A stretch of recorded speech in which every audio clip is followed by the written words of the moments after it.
I just want to let everyone know that we are now live to the public.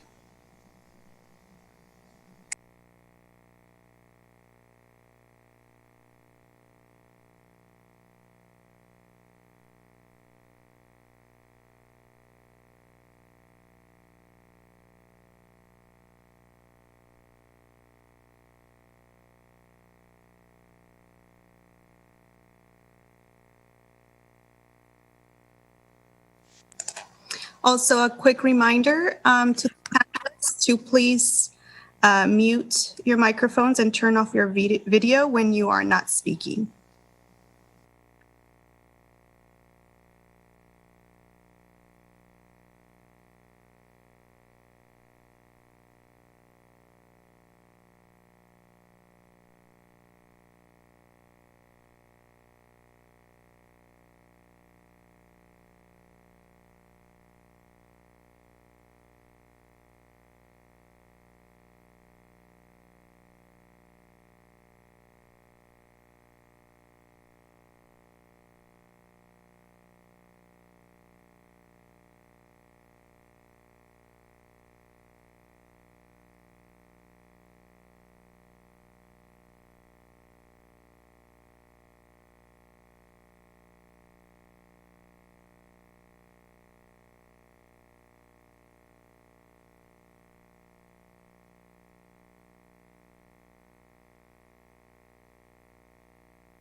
Please let me clarify that staff and planning commissioners should not turn off the videos during the meeting, just the panelists.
Lester, I believe it's 6 o'clock already.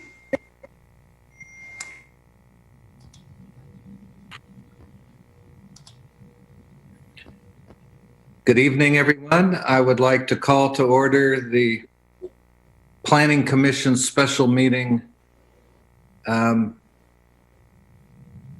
for Monday, September 14th. I'm just seeing I'm on the wrong page here on my iPad, but I think I can get started. In spite of that, we begin always with an explanation of our Zoom meeting public comment process. And I would like to ask Priya, please, to show the slide about how to participate by phone.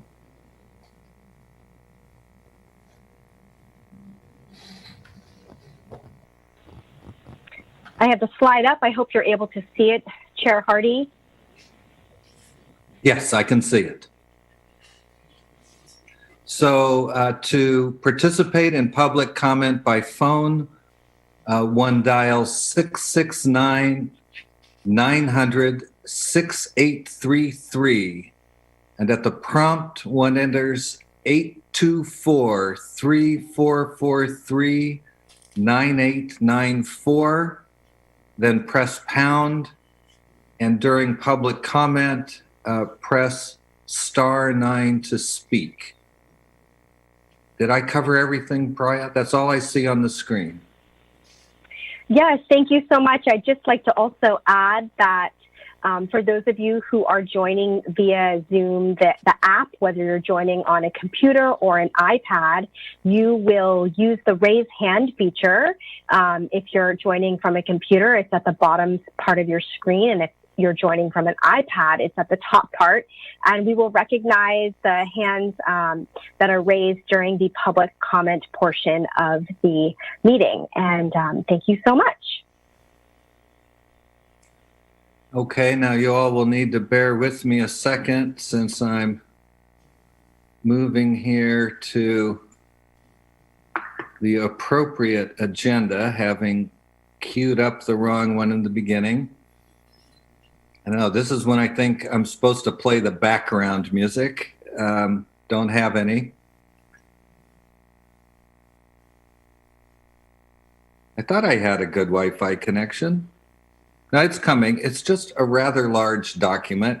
Well, I'll tell you what, I'll go back here. We'll make this easier. I'll start with the agenda. I'll download the packet later on. So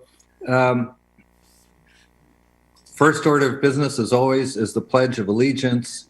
And having taken care of my background, I will lead us all in the pledge. I pledge allegiance to the United States of America and to the nation for which it stands, one nation, under God, indivisible, with liberty and justice for all. I think I just butchered that, but there you have it. It has not been a great Monday.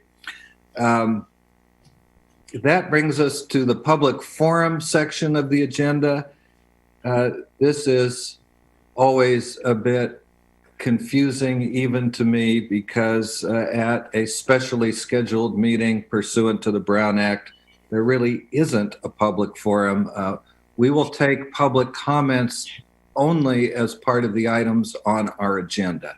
So that brings us then to agenda item 4, the consent items, and I see none.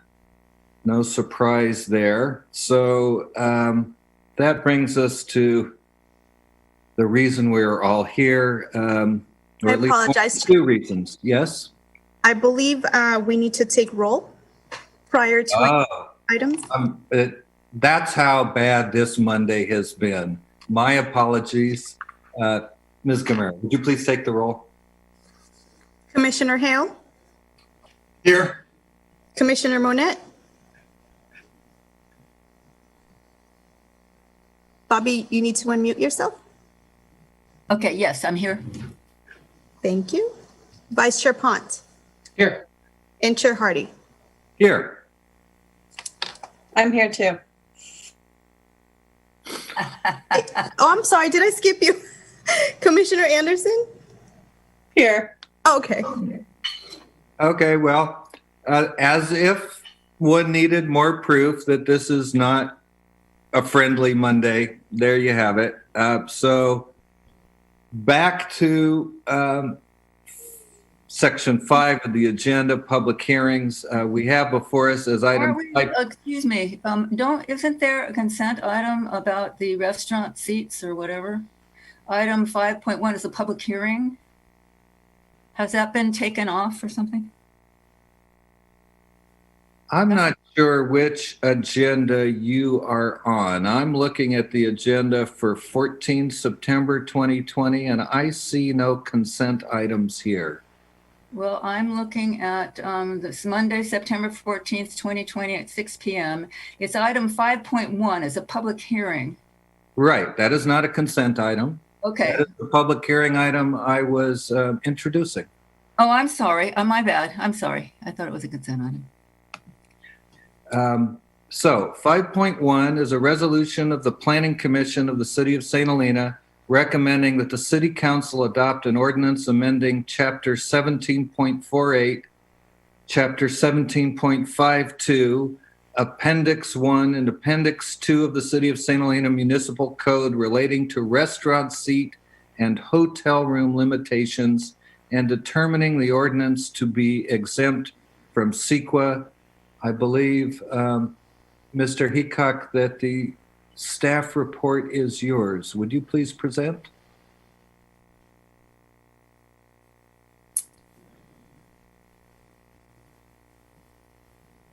Mr. Heacock, you're muted, please.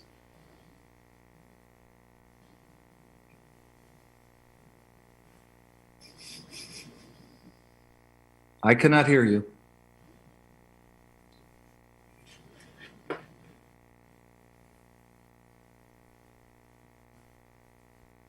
No, I still can't hear you. Aaron, you may need to call in.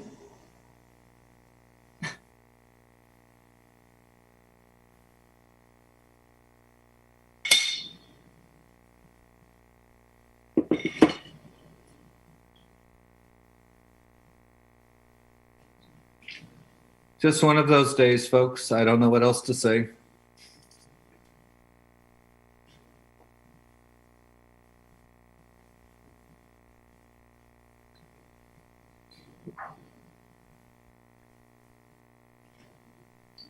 Can you hear me now? Yes. Yes, thank you. Woo-hoo! All right. Sorry about that. I don't know. Again, I will keep this exceptionally brief. As we all know, the City of St. Helena adopted its 2040 General Plan update on May 14th, 2019. The new general plan contains numerous policies, objectives, and implementation measures, including policies ES 2.3 and ES 2.7, which call for removing limitations on the number of hotel rooms and restaurant seats permitted in the city.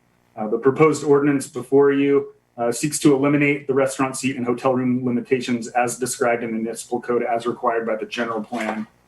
At this time, staff is recommending that the Planning Commission adopt a resolution recommending the City Council adopt an ordinance amending Chapter 17.48, Chapter 17.52, Appendix I and Appendix II of the St. Helena Municipal Code relating to restaurant seat and hotel room limitations and determining that the ordinance is exempt from the requirements of CEQA. I'll be happy to answer any questions you may have at this time.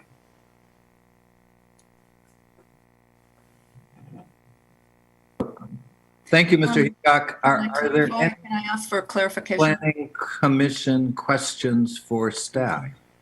Yes, I just wanted to clarify what I just heard. So, I mean, I think what I just heard is that we need to do this in order for us to be in compliance with the general plan. Is that accurate? Is that what you said, Aaron? That is correct. Okay. Thank you.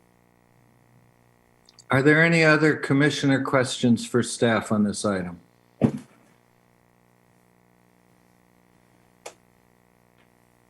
I see none and hear none, and is there any discussion then on this item? I will entertain a motion. Excuse me, Chair Hardy, we need to open the public hearing.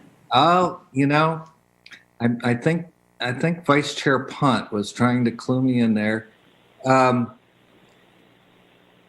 got to take a deep breath today.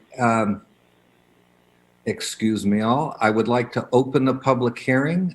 Please let me know if there are any members of the public who would like to speak to this item. Chair Hardy, I'm looking right now. I'm going to actually share my screen again. And for those who would like to do public comment and call in, I put the number here. And I'm looking right now to see if there are any raised hands. And I am not seeing any raised hands for public comment for this item. Thank you. Seeing none then, I will close the public hearing. Let's see, where was I? I didn't see any interest in discussion. We've had all our questions for staff, so I think now should be the right time for me to ask if anyone would like to make a motion. Move the staff recommendation. Second. Ms. Gamero, would you please call the vote? Vice Chair Pont, Yes. Commissioner Monette, Yes. Commissioner Anderson, Yes. Commissioner Hale, Yes. and Chair Hardy. Yes.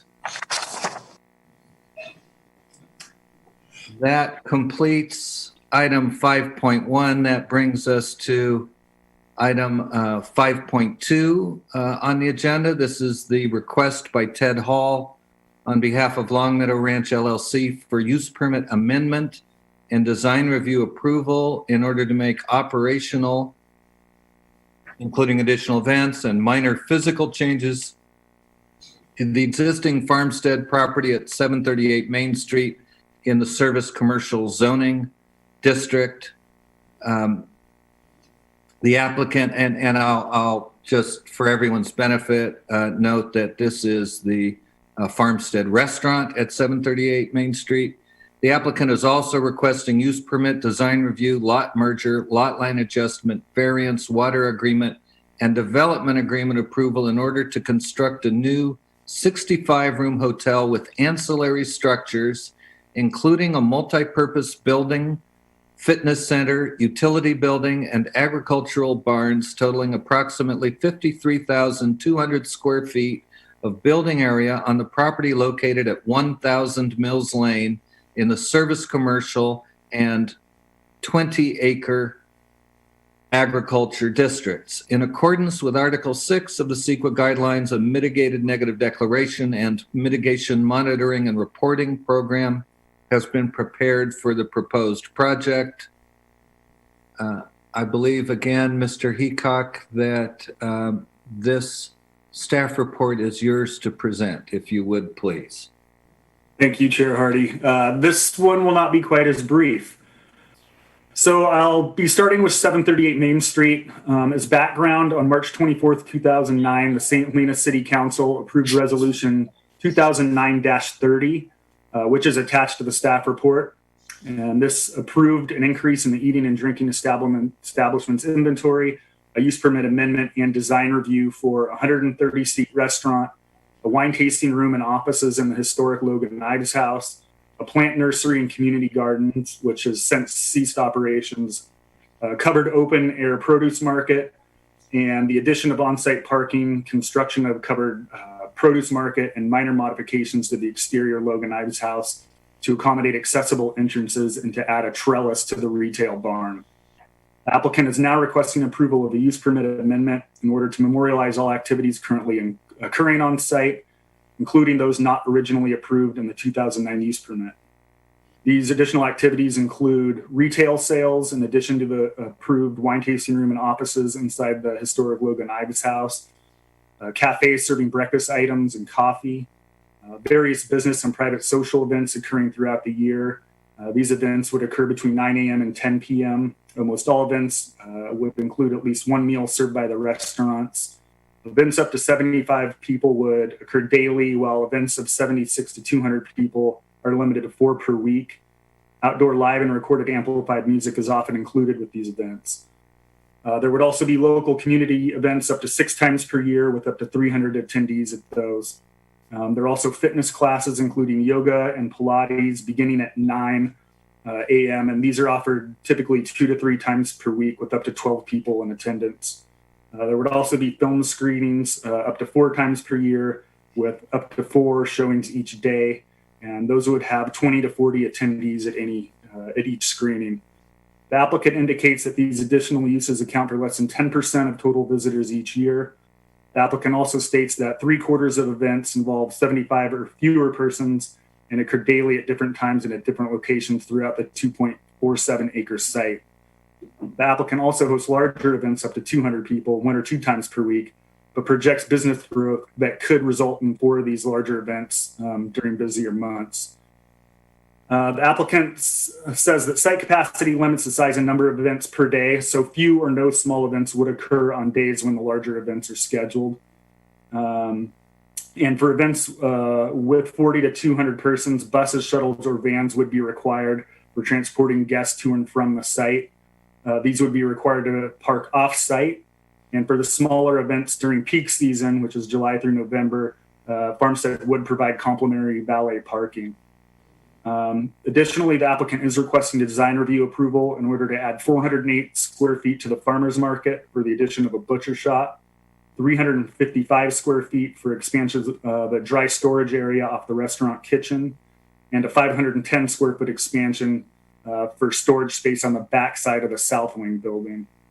They are also making other adjustments to the property, including several barriers, noise attenuating barriers, and also a wall along the eastern side of the property. With the 3 building additions described, the total floor area on site would increase from just over 11,000 square feet to just about 13,000 square feet. The existing site provides 59 on-site parking spaces, including 3 electric car charging stations. And a total of 56 additional parking spaces are available 1/2 mile away in the lot at the corner of McCormick and Dowdell, which will be used for employee parking. This site is leased by the applicant in 5-year periods. Note that originally we said it was 73 spaces. However, we noted that the required landscaping wasn't provided. Once that landscaping was provided, reduced the number of spaces to 56. An exhibit has been provided to the commission. It is attached to the report and can be seen, which shows the addition of landscaping on that off-site site.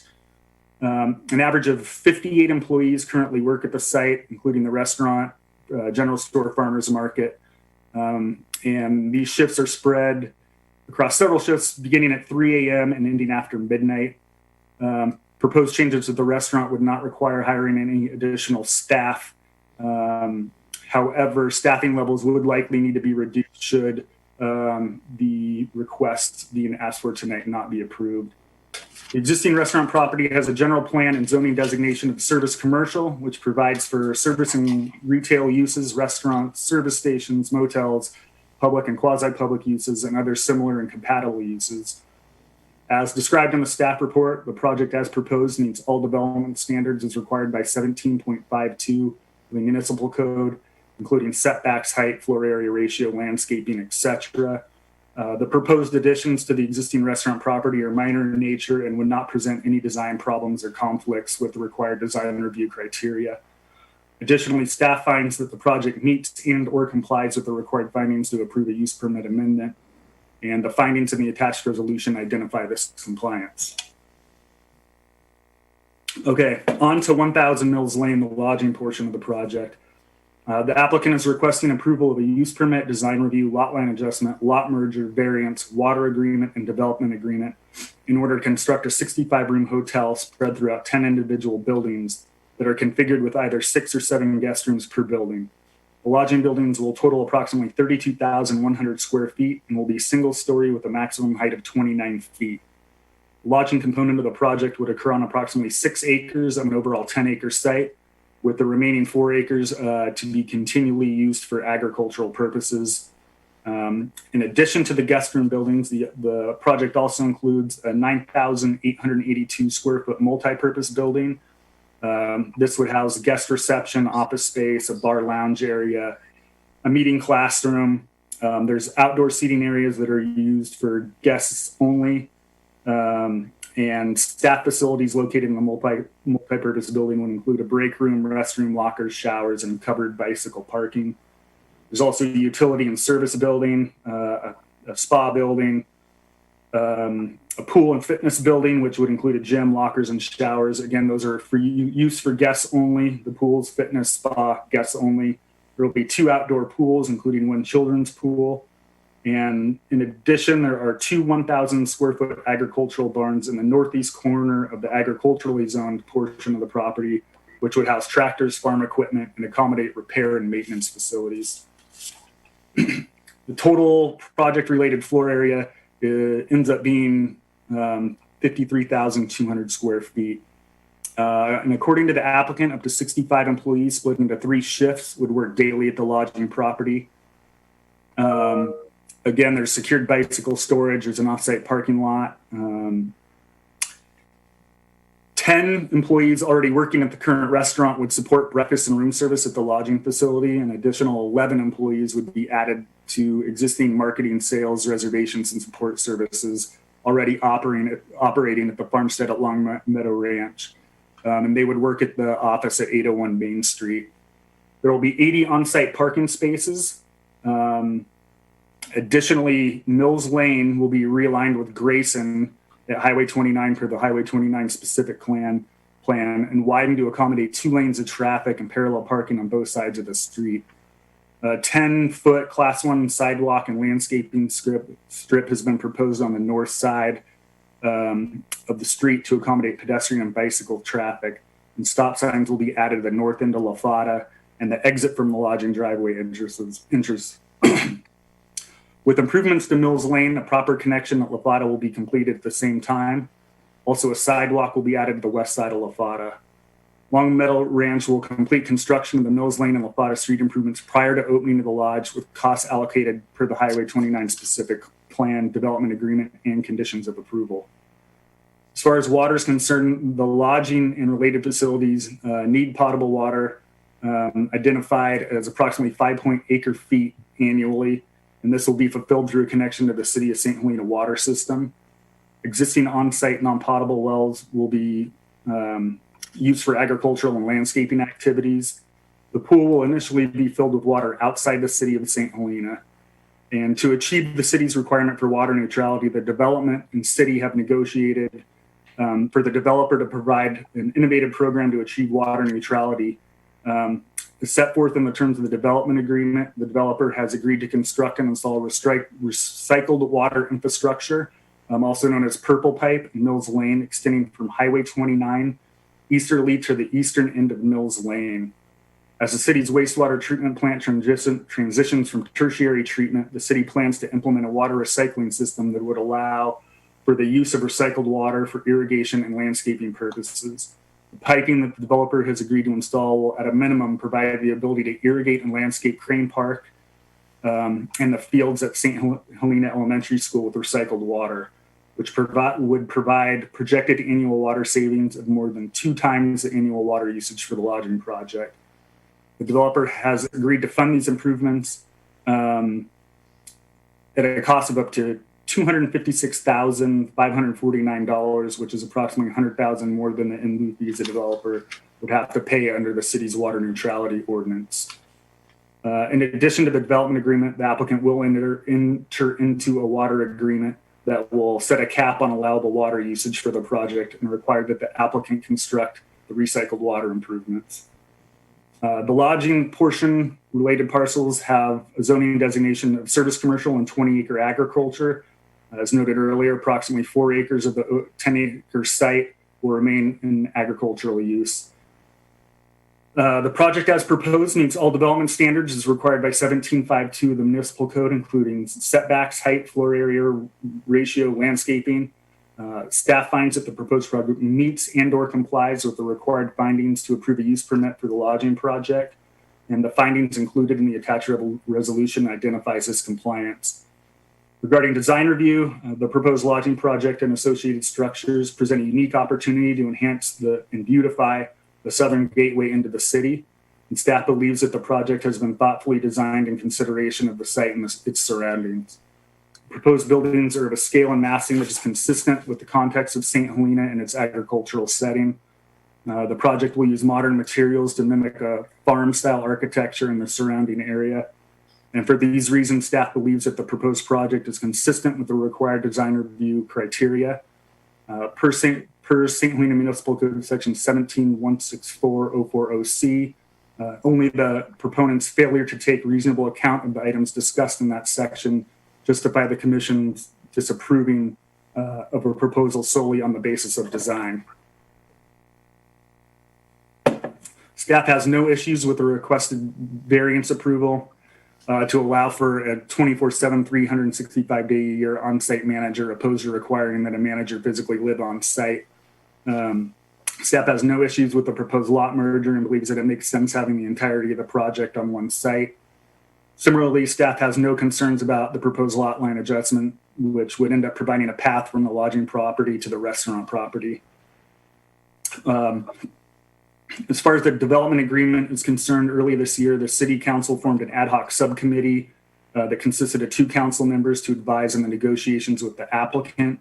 The development agreement provides the applicant with vested right to develop the lodging project for a term of 5 years with the ability to receive a 5-year extension.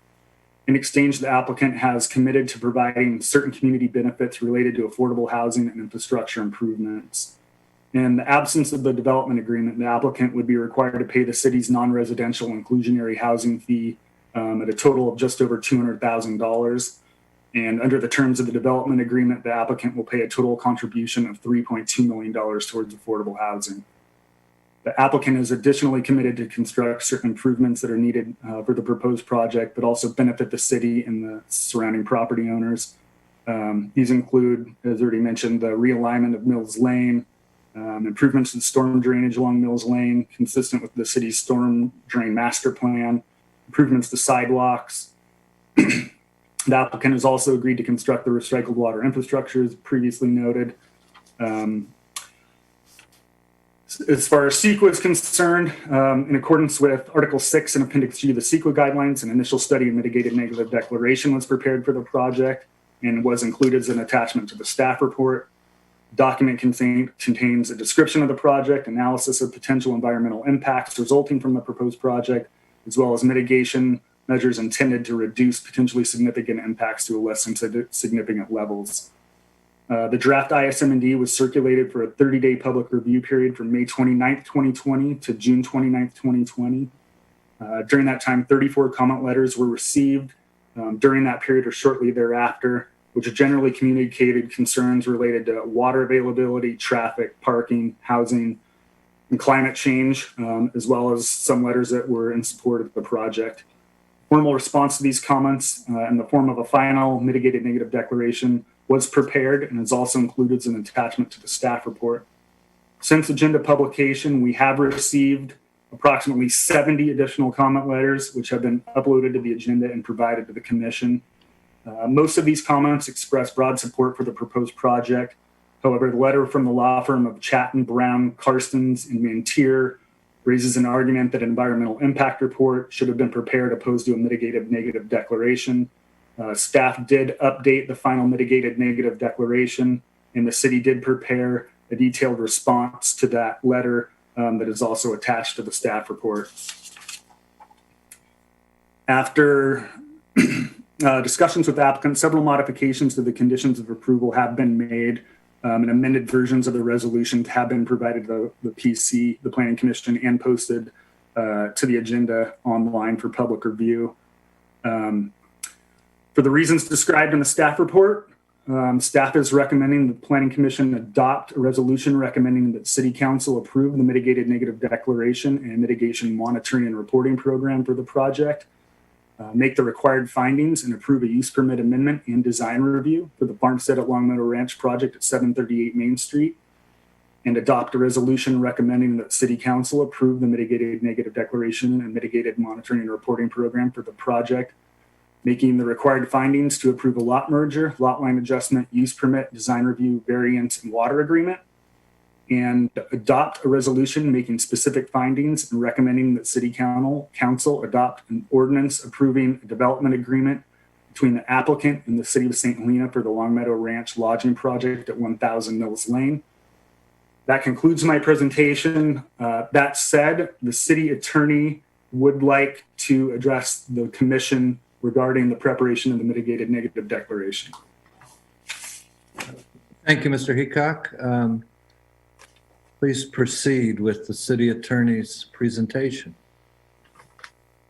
Thank you, Chair Hardy, Commission. Ethan Walsh with the City Attorney's Office. I don't have an extensive presentation other than to note that we went through with staff and carefully responded to all the comments that were provided in the in response to the mitigated negative declaration. That's not required under law, but given the breadth of the comments, we wanted to make the point that we wanted to make sure that we addressed each and every one of the comments. I do have Andrew Scanchi from my office, who is a CEQA attorney who worked closely with staff in responding to comments. And there were a couple points that he wanted to note. Specifically, one of the issues that that was raised was the question of whether or not we used an appropriate baseline for purposes of the analysis that we did. And so I wanted Andrew to speak to that briefly. Andrew, are you on? Yeah. So I'll just go through. There was a comment raised about the appropriate baseline to use for this project. And if I'll turn to the state CEQA guidelines, section 15125, which discusses the appropriate environmental setting for a project. It says, generally, the lead agency, which here is the City of St. Helena, should describe physical environmental conditions as they exist at the time the environmental analysis is commenced. And subsection A3 says, an existing conditions baseline shall not include hypothetical conditions. Now, so that's what the state CEQA guidelines discuss. There are also a few published cases from around the state where people have litigated the issue of whether activities that are unpermitted should be included in the baseline. Those cases have all come down suggesting that the proper baseline is the existing condition of the site, even if that condition may be the result of unpermitted activities. The rationale being that an EIR or CEQA is not the appropriate forum for determining the nature and consequences of prior conduct. So the goal of CEQA is to measure the impacts of a project versus the existing conditions in the environment. And that is what was done with this initial study and mitigated negative declaration. Thank you, Andrew. So, and beyond that, I just wanted to note, that was one particular issue that had come up. And as Andrew noted, there's case law and guidelines which state exactly what the baseline should be considered for purposes of doing your CEQA analysis. In this instance, we have a project where there are some uses on site that weren't contemplated at the time the project was originally approved, but we're looking at what the existing environmental conditions of that site are, and for us to try and recreate things so as if those conditions were not on the site today, would have us working from a baseline that really does not exist in the world today. And so it would be inappropriate for us to use that rather than the true existing conditions of the site as the baseline for our environmental analysis.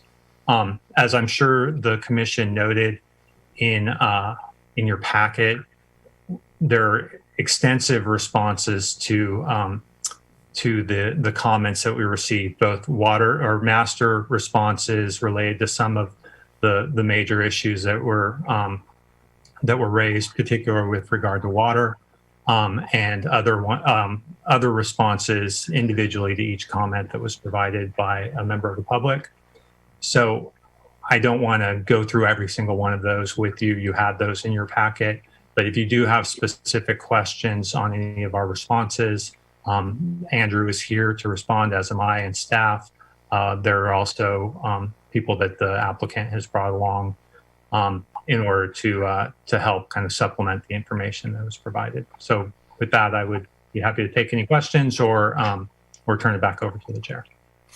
Thank you. I think I'm going to try organizing all of the questions for staff in a single period, Mr. Walsh. So I want to be sure first that we've heard everything from staff that's part of staff presentation. Mr. Heacock, are we finished with staff presentation at this point? Yes, sure. Thank you. Thank you. And then I should explain, for the benefit of all present, including members of the public, I do have a concept for organizing tonight's meeting with some attention to time. We've just heard the staff presentation. I will move from here to questions for staff. Then we will hear from the applicant, and the commission will have the opportunity to ask questions of the applicant and any of the applicant's consultants who speak. And then we'll move on to the public hearing. In my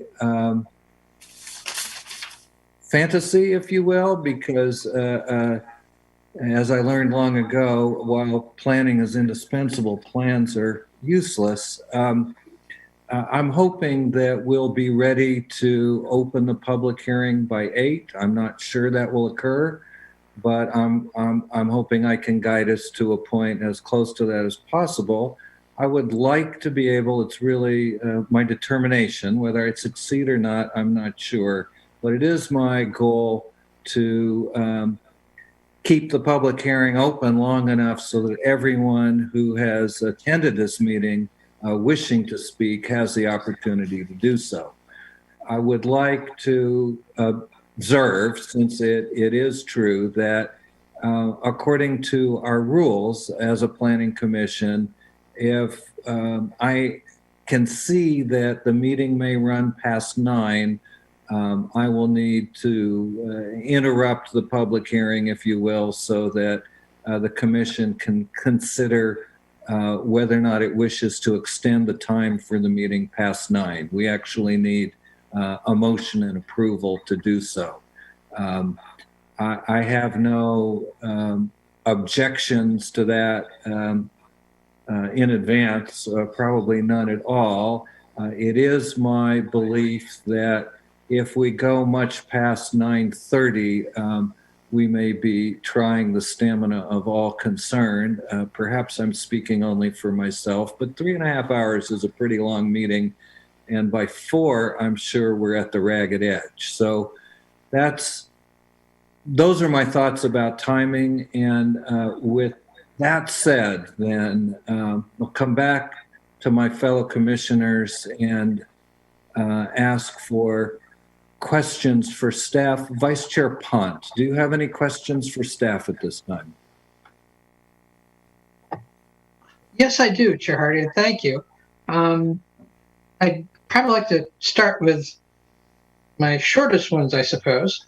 And I'm not sure who on staff this is a question for, but I understand that the proposed Class 1 on the north side of Mills will eventually have a Class 1 lengthening, a connection to a longer Class 1. If that's true, I would appreciate knowing some kind of schedule for that and what Class 1 is supposed to connect to.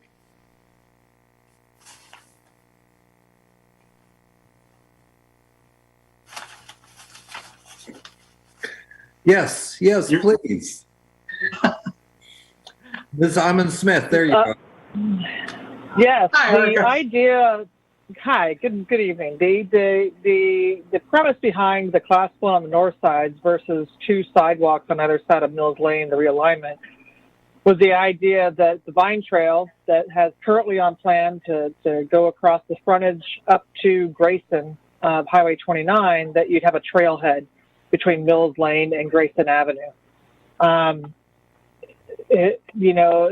know the highway design manual does not recommend it's just a short run for a Class 1, but that was the thought behind it. The premise was that they're encouraging bicycle riding and encouraging walking and pedestrian or walking and bicycle riding from the site to downtown and around the city. That the idea of a Class 1 on the north side just seemed to make sense at the time.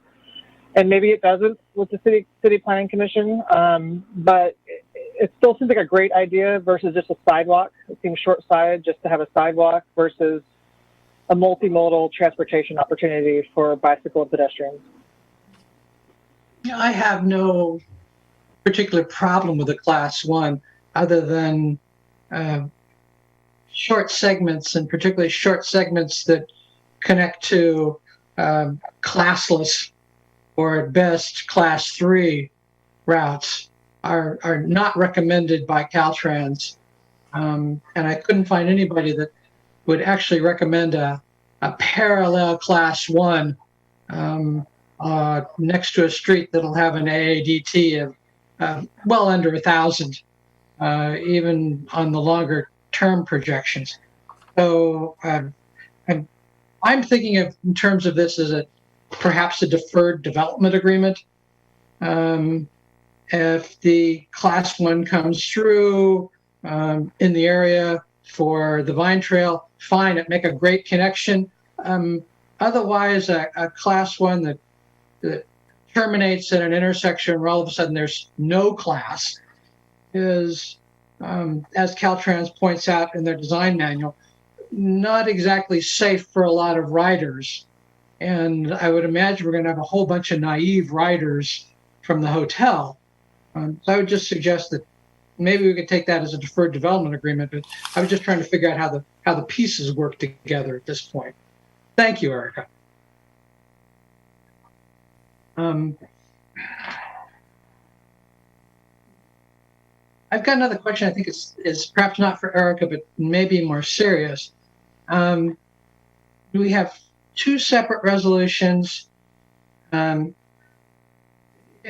businesses on 2 separate parcels, one not under the ownership by the applicant.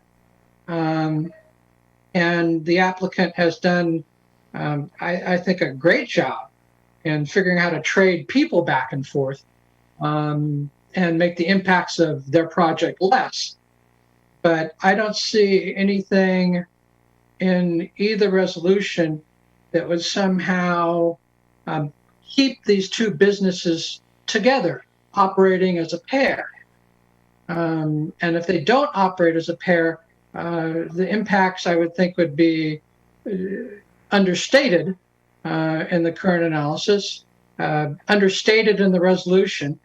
So I'm wondering what we can do to make sure that these 2 businesses, over time, because this is a forever resolution, don't become 2 separate businesses. Yeah, that's a good question, Commissioner Pont. I mean, as you noted, the restaurant property is currently not under Farmstead's ownership. It's owned by a separate entity.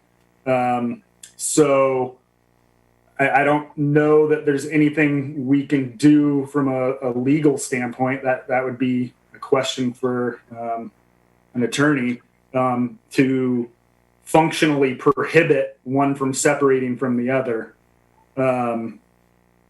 My only thought would be that we could tie the offsite lot to the hotel because it's closer, because the hotel would no longer be able to borrow employees as described in the project from the restaurant, or at least that relationship would be something very different than it exists now. Again, would be to potentially tie the offsite lot to the hotel property. Outside of that, I don't know what else we can do. Is there any option perhaps of double joining these two together? I noticed the resolution calls for if either one individually loses access to the parking lot, that either A, they need to replace it forthwith, or they need to come in and the city has a chance to re-examine the resolution and use permit. I'm just wondering if anything like that can be included in the resolution, in both resolutions, that would trigger off something like this. If the two entities become separated, then they need to come in, and the commission at the time, whenever this happens, or if it happens, gets a second shot at the use permit and the requirements in that use permit for that business to operate with its now additional impacts. Ethan, I'll let you. I'd like to offer a suggestion, and you can tell me, Vice Chair Pont, whether this is useful in addressing your concern. But it seems to me that with respect to the way in which the projects are described and the related conditions of approval, that the most significant, or at least for me, the most conspicuous aspect of that is the one you pointed to, the shared staffing. And so the availability of the farmstead restaurant staff to perform related functions for the hotel reduces the number of new employees that the hotel must hire in order to operate. So if I just assume, without really being certain of this, but for purposes of testing the concept, if you will, that's the single most important thing that we need to be concerned about if the businesses separate, then it seems to me what happens then if the businesses do separate is that the hotel needs to return to the city for a use permit mod to increase the number of employees.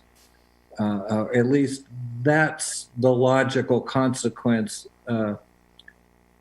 as I understand how that piece of it works. And, to the extent that we need to be sure, really as an informative matter, and so that everyone involved remembers many years down the road, since the use permit is itself a forever thing, then something that calls that out, I think, should be incorporated somewhere in the approval documents, and I don't have any set notion as to where that should be, nor do I want to assert as a sort of matter of fact that that's the only such thing that we need to be concerned with. But I suspect that if there are other items, we might be able to look at them in a similar manner. So that's what I'm suggesting, and I apologize, Mr. Heacock, for interrupting you, but I thought perhaps that would help. I think that does, but I would suggest that besides the item you brought up, there are several others. For example, it looks like the hotel service is going to be making use of the restaurant service. In other words, there's going to be cooking for the hotel being done at the restaurant. So that's another thing. The pathway from the hotel to Charter Oak actually goes through the restaurant space. So that would be another thing I think of some concern. It seems like what I've seen of the plans, they're indicating that they think some of their folks will go through the restaurant space and hit Charter Oak. So all of a sudden, transportation through there, particularly since they've got a path leading right up to it, becomes important.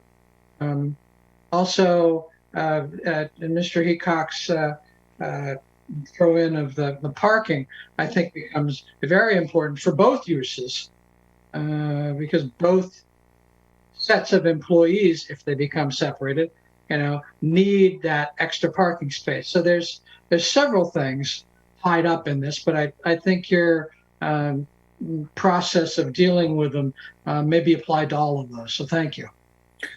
You're welcome. And then in that light, I would suggest, Mr. Heacock, since we have a second meeting already scheduled later this week for this matter, hopefully it's not, hopefully that's time enough that you could prepare something to present to the commission at Thursday's meeting. I'm seeing a nodding head. I'm taking that as affirmation. That's good. Thank you. And I suspect, Vice Chair Punt, that you do have yet additional questions? A couple of them. Okay. Yeah, I'm noticing in the resolutions that given the level of confusion, I suppose one might say, for what was allowed at the restaurant under the previous resolution, that additional specificity may be called for in the two resolutions we've got, both for the restaurant and the hotel. Not adding any restrictions, but simply laying out in the resolution what the applicant says they're going to do with those two spots. For example, when they write their description, they say that the pool, the outdoor lounge, the spa, the exercise room at the hotel will only be usable by hotel residents. I would think that's the kind of thing we may want to add into the resolution, just to make it clear that, yes, we recognize the applicant said that, but we're repeating back to the applicant what they have asked for in the resolution, so there's absolutely no confusion. We recognize what the applicant has asked for, and we're including it in the document under which the applicant operates that use. That may be not so much a question for staff, but a question for the commission, but I did want to bring that up at this point to see if there's any problems with that approach. Well, I'll just offer the observation, if I may, that certainly in other use permit settings, I have seen local agencies go to some trouble to make sure that most, if not all, elements of the project description were incorporated one way or another into use permit conditions of approval. I think there's more than one way to go about that works, and I'm open to the possibility, as an example, that one could incorporate the project description by reference and state that, even if not otherwise enumerated, that no activities outside those described will be permitted. Staff may find it preferable to call things out one by one. I'm not sure. but I do think it makes some sense given the clarity of your concern as presented, Vice Chair Pont, to give staff an opportunity to figure out how they think best to address it. That's my comment. I really don't have any horse in the race, so to speak, as to how that level of clarity is added. Yeah, I thought whatever is best. John, out of curiosity, do you have the numbers of the conditions you want to see clarified, or is it just kind of an overall? It's an overall thing. For example, it talks about these kinds of uses will only be done off peak in the description. I don't see that in the resolution, and then the description of what exactly off peak is becomes important. We're talking peak hour, we're talking peak period. I would suggest that peak period would be more important than peak hour, because if this is a forever resolution, as congestion grows, assuming it does, our peak hour congestion will become maybe at the end of 15 or 20 years a peak 2 hours or a peak 2.5 hours. So not only the inclusion, but the definition. Well, if I might interrupt, forgive me. Certainly.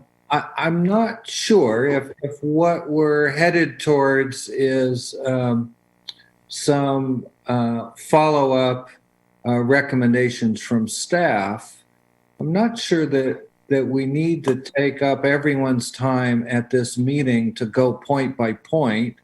I would suggest if everyone's agreeable that the details be something that Vice Chair Pont and staff discuss between the meetings. I think the concepts clearly set forth, and then we will all have the opportunity to see and discuss what comes back on Thursday. I've got no problem with that. Very good. And staff, Mr. Heacock, does that make sense? You're coming out on the losing end of the to-do list. I recognize that. I'm just going to say it's no comfort. I know that it seems to come with the territory. No doubt about it. It also seems to fall under your bad Monday, Chair Hardy.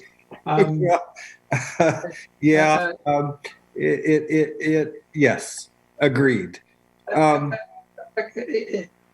Boy, I'm sure somebody else is going to ask about this, but the off-site parking lot, now that it's down to 56 spaces, but according to the applicant's traffic analysis, page 519 of 1098, even at the best, which assumes a 20% loss in single occupant vehicles due to TDM measures, which from my experience is a real high percentage. They will need 58 parking spaces at peak. Is there some sort of plan B afoot? No plan B, and I know that the applicant's going to have information to present as far as that's concerned. Okay. And I'm still, even though we have included in the resolution a provision that if the parking is somehow not available, that they need to come back, I'm still a little anxious about this turning into a problematical situation. I wouldn't want to repeat what we've had at another hotel under any circumstances. And I'm just, I'm assuming this is the best solution available, but a little hinky about it. It's the bottom line. That's exactly right. And out of curiosity, I did look at the hotel, the other hotel with the parking issues you were speaking of. And just to note, it's 70 rooms, so it's 5 more rooms. There are 60 tandem spots, so it's 30 spaces with 2 tandems each, and only 6 additional spots, all squeezed into 2.9 acres. So here we have a 65-room hotel on 6 acres with 80 on-site parking spaces. So it's substantially better than said hotel. But it would be almost in the same spot if that parking for some reason disappeared. So I certainly appreciate the addition in the resolution of the requirement that if that parking is lost and not immediately or nearly immediately regained, it comes back in for review. One final question. I'm looking on 229 of 1098, the description of the lodging project. And I'm trying to figure out, 1, 2, 3, what is the difference between bullet 3 and bullet 4? A meeting classroom with a demonstration kitchen primarily for lodging guests. However, cooking and food preparation classes will also be open to the public on a scheduled and a by appointment basis. And then the second bullet is a commercial kitchen will prepare daily breakfast, assemble room service meals, provide food prep for cooking demonstrations, and support the daily chef's table featuring wine and food pairings for up to 20 people per setting. Is the food preparation classes and the chef's table the same thing? Are they different things? Thank you. Yes, they are indeed different things. So the chef's table will be is currently occurring at the restaurant property. That will be moving over to the hotel property. That will accommodate up to 20 people, and that's done at lunch and dinner. So they're done at lunch and dinner. The demonstration kitchen will be doing the cooking classes, and those will be held in the morning or afternoon. Couple times, maybe up to 5 days a week, according to the applicant. No more than 40 people at a time. 40 people. Thank you. That's what's important. Is how many people. Excuse me if I may interrupt. This is just a continuation of my Monday. Don't ask too many details. No, it's not that. There's someone knocking at the door, and I'm here all by myself. So I am going to beg everyone's indulgence for a 2-minute break. I will be right back. My apologies to all.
I'm back. I'm hoping we can resume as soon as everyone is ready. Again, my apologies for the interruption.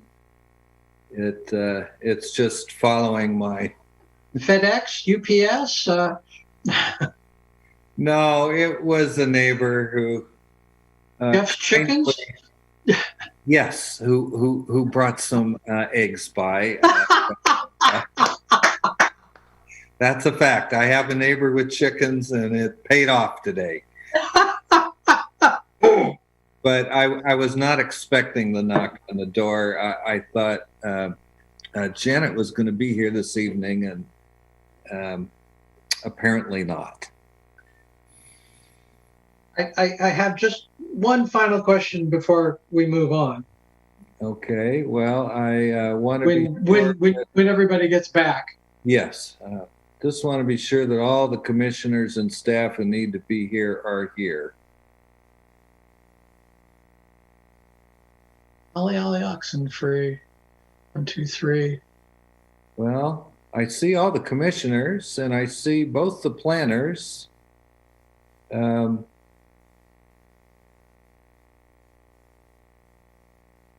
DeRosa, is there any reason why we shouldn't just resume? Chair Hardy, I think that's a great idea. Okay, then please, Vice Chair Pont. One last question, if I would. Then, now that we have a number of 40 at the food classes and 20 at multiple seatings at the chef table, I'm just wondering if those were those numbers were included in either the traffic analysis or the parking analysis. So the demonstration kitchen was not. The chef's table was. Again, they will be occurring at different times. That said, with 40 people at the demonstration kitchen, that would amount to 10 more spaces, and they do have the ability to accommodate those spaces on site. I will plan to add conditions of approval clarifying both the chef's table and the demonstration kitchen. Thank you. So that is all, Vice Chair Pont. Just want to confirm. That's all for staff. Yes, thank you. Thank you. Commissioner Anderson, do you have any questions for staff? I do not. I think John covered them all. Thank you. Commissioner Hale.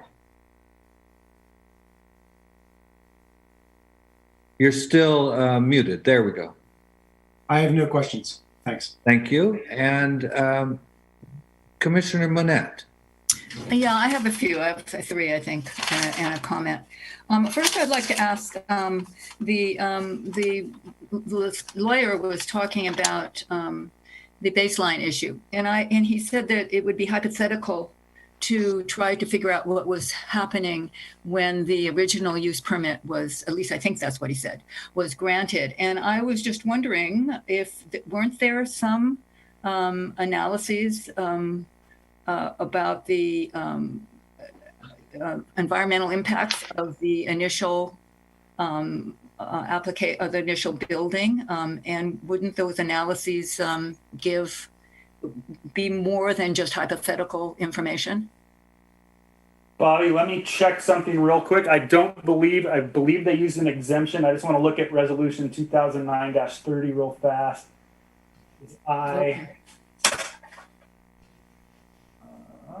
That's not right in my binder. You can have the answer for Thursday too, if you can't find it now. Well, or we can come back to it, Mr. Heacock. I think. Yeah, I don't believe there was any environmental analysis done. For some reason, my resolution is not where it's supposed to be. Really? Let's see here. Well, let's move on to the next question if we can while you continue to look, Mr. I found it. They did use they used categorical exemption for the 2009 use permit. So they had no environmental impact studies done or anything. That's correct. Okay. Then, Could I just speak to that too, Commissioner Monette, since you did ask the question? I think when we were talking about it being hypothetical, it's really to say that those were the conditions back then, but being as it's been many years since that happened, to use that analysis, to layer that analysis on top of what what the state of the world is today, is kind of, you're taking some facts from an old situation that's no longer the case, and then you are kind of trying to insert and sort of pretend that those are in place today to do your analysis. No. What I was thinking of was that you would take the old information, and then you would look at the current information, and you would look at the change between those two, and that change would be part of the analysis impact of what's happening now, because it all should be an analysis of the impact since that time, since there was no use permit asked for when there was an expansion of use.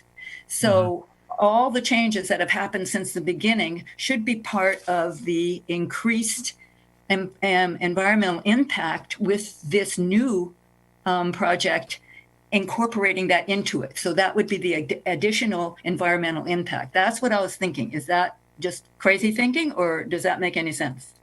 Well, I think I understand what you're saying, but I don't think that's what CEQA requires. I think it's very clear that it requires you to do the analysis based on the existing conditions. I understand that, but it also says, It also says that the conditions can be the existing conditions can be the baseline, but they are not always required to be.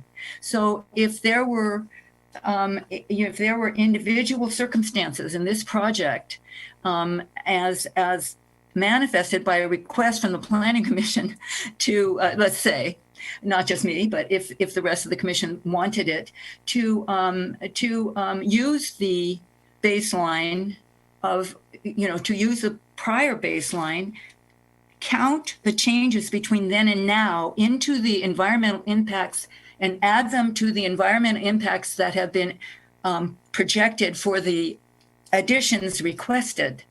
Would you, because would you think that the city could approve that if we were doing this, looking at the special circumstances of this development? Because the CEQA does not change that we must take the existing baseline. It says we can, and it doesn't say we cannot. So I'm just wondering if there would be any way that the city could do that with looking at the special circumstances of this particular development.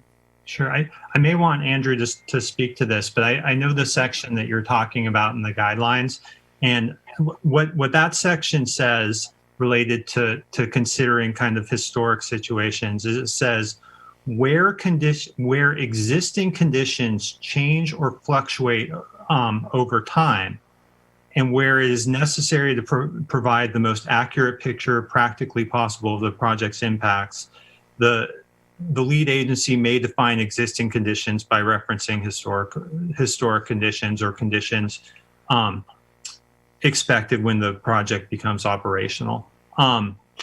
So I think you could potentially factor those in, but I think this isn't a case where they're fluctuating over time, or it's difficult to understand what the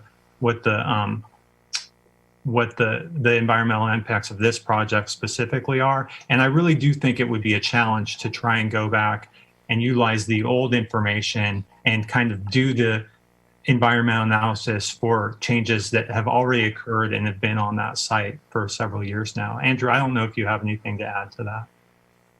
Yeah, I'll just add one more thing. It sounds like it may be a moot point, as Aaron pointed out, that there was no environmental analysis done back then. But even so, the changes to the environment have occurred separate from the project. So even if we were to try to isolate the project's impacts from years ago, comparing them to now, it wouldn't really be represented the project solely to. Well, can you help me understand how I can look at the information that I have that did not incorporate the changes that happened from the time the use permit was violated until the present, into the information that I have? How can I look at that data and feel that it is accurate? Because it is not factoring in all the changes to the environment that have happened with the current use that went beyond the use permit. And it seems to me that any use that went beyond the use permit we should be trying to find out some way to get a metric on that to include in our environmental impact inquiries into the current applicant's further expansion. So can you help me understand how I can look at the data that we have and think that it's accurate? I mean, it's not to be accurate, but I don't know, maybe that's not appropriate to ask you. If I may, Commissioner Manette, I'd like to intervene here with a question that I think will help clarify this matter for everyone's benefit. Mr. Skenchi, I think in effect, and it's implicit in what Commissioner Manette is saying, but I think this will be helpful to address. I think the question, or a question, of some significance here is whether or not the city has the discretion to use the permit or permitted condition as the baseline rather than the existing condition. Well, I thought that that section of SEQA made it clear that they could. It didn't say they couldn't. I think we get further faster if we give Mr. Scanchi the opportunity to answer the question as I've framed it. Okay, sorry. No worries. Yeah. So, can you hear me all right? Chair Hardy, he was logged off inadvertently and he's trying to get back in right now. So maybe we can go on to the next question and go back. I had another question regarding, let's see, wait a second. In the development agreement, there is an annual review that is described in there, but in detail. And it describes that this review, it's an oversight review of the project, of the development agreement, and it's entirely done by the developer. And I was wondering if it could be, if we could have it be a part of the, let's see, what is it called? I'm sorry. I would like a condition of approval to be, and I spoke with Maya about this today, and she seemed to think it might be an appropriate request.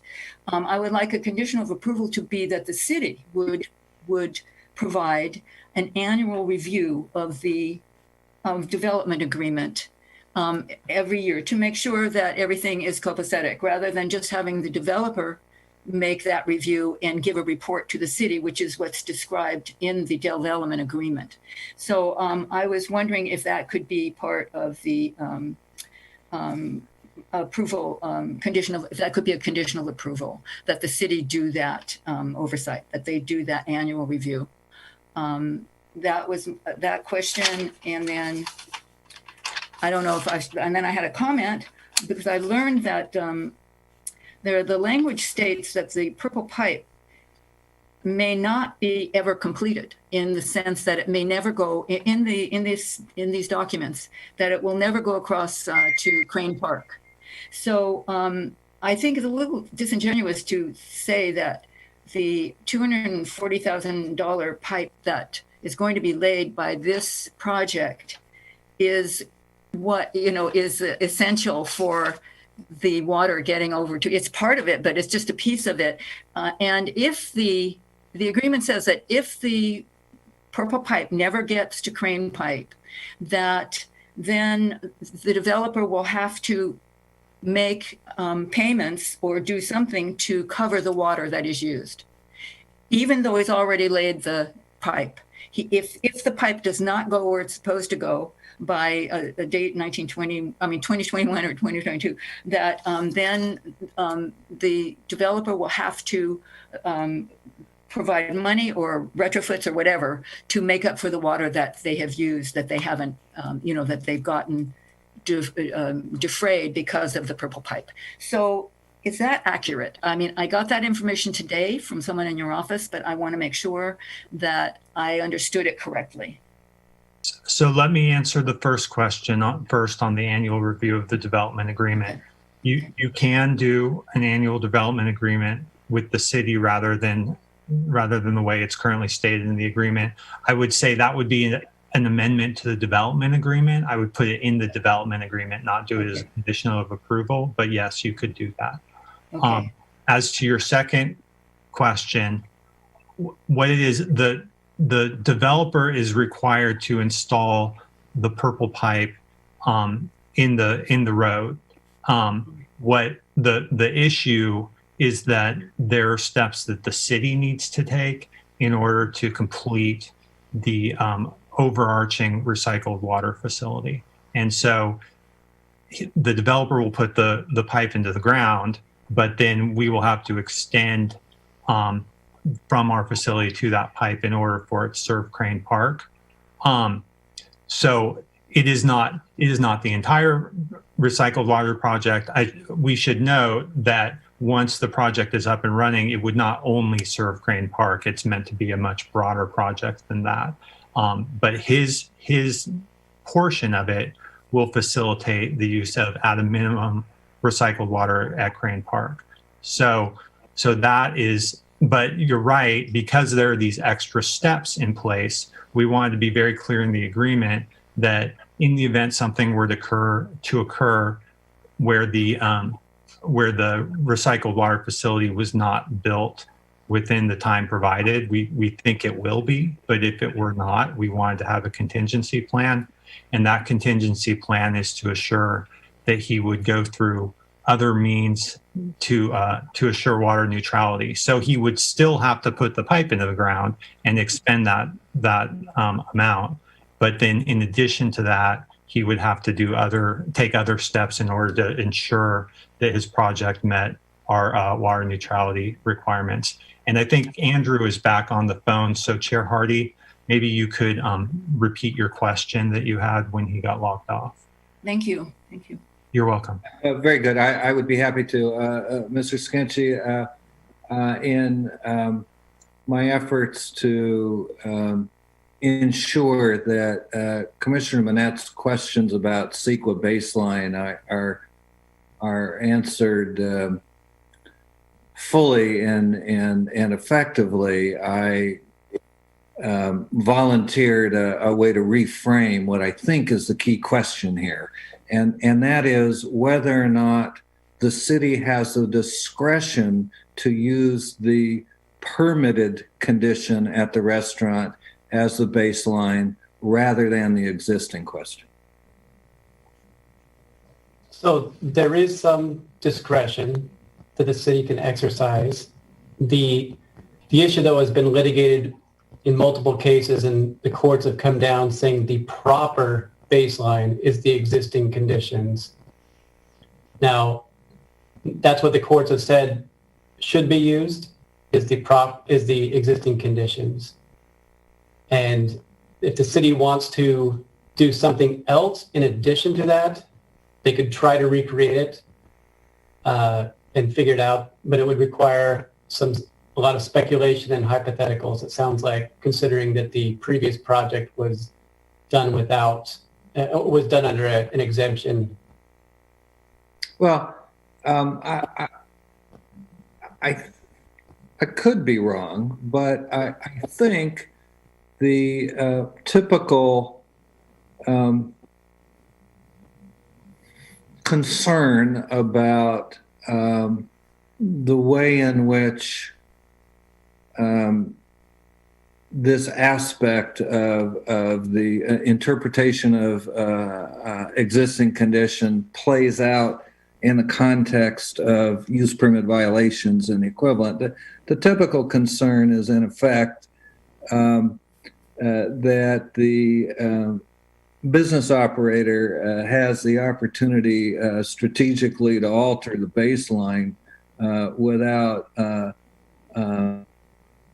consequence with respect, at a minimum, to the environmental review. And maybe I'm missing something, but I think what's generally proposed by those who are distressed by this circumstance isn't that one go back to whatever year the project was originally approved, but rather that one assume, and perhaps this is literally a hypothetical assumption, but that one assume that the project we're operating today at the limits approved by the original permit, and use that a project description, if you will. It's really just a matter of using the original use permit as a project description, if you will, for purposes of defining the baseline.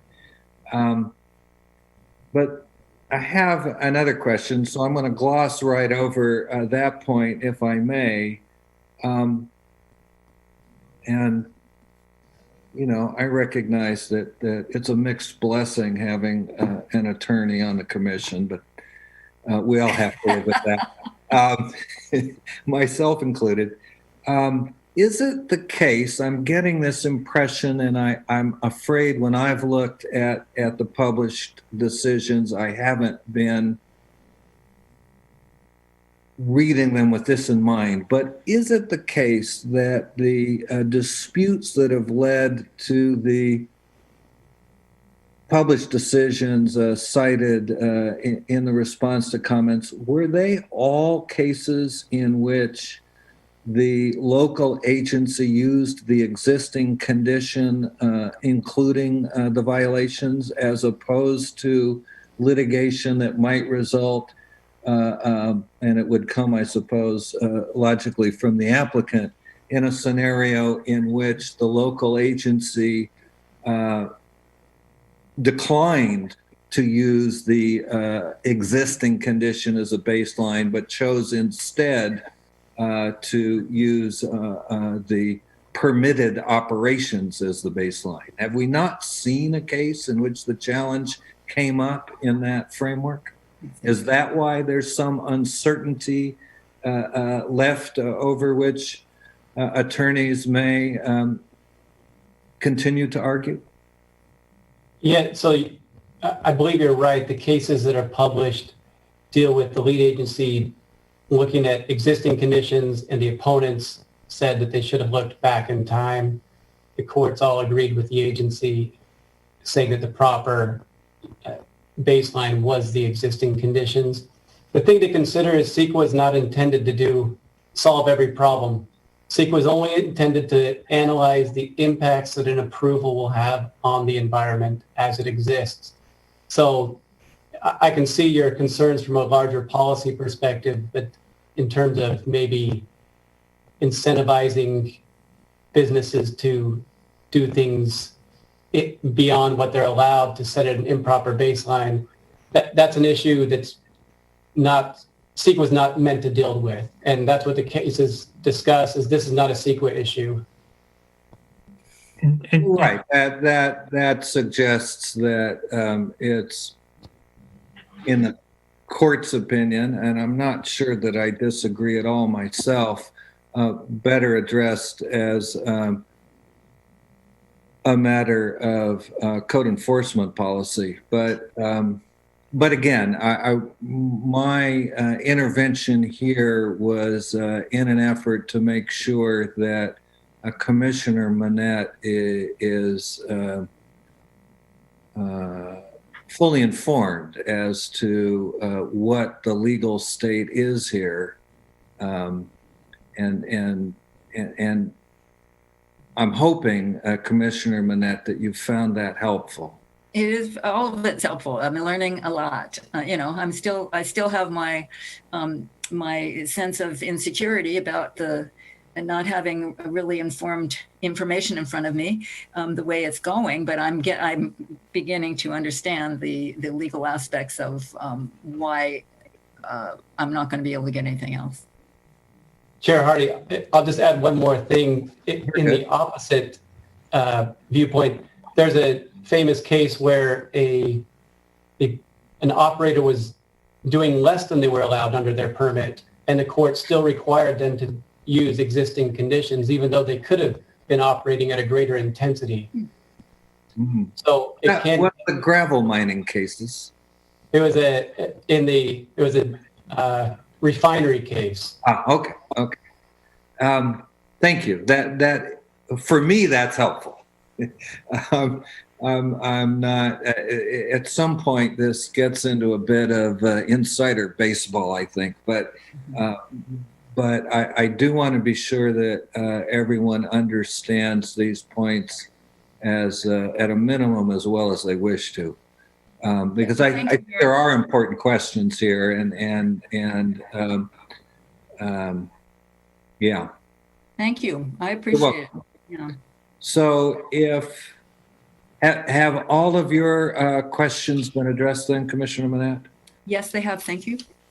Very good. Then I'm going to take up a couple of my own on a subject that we haven't touched on yet, for better or worse.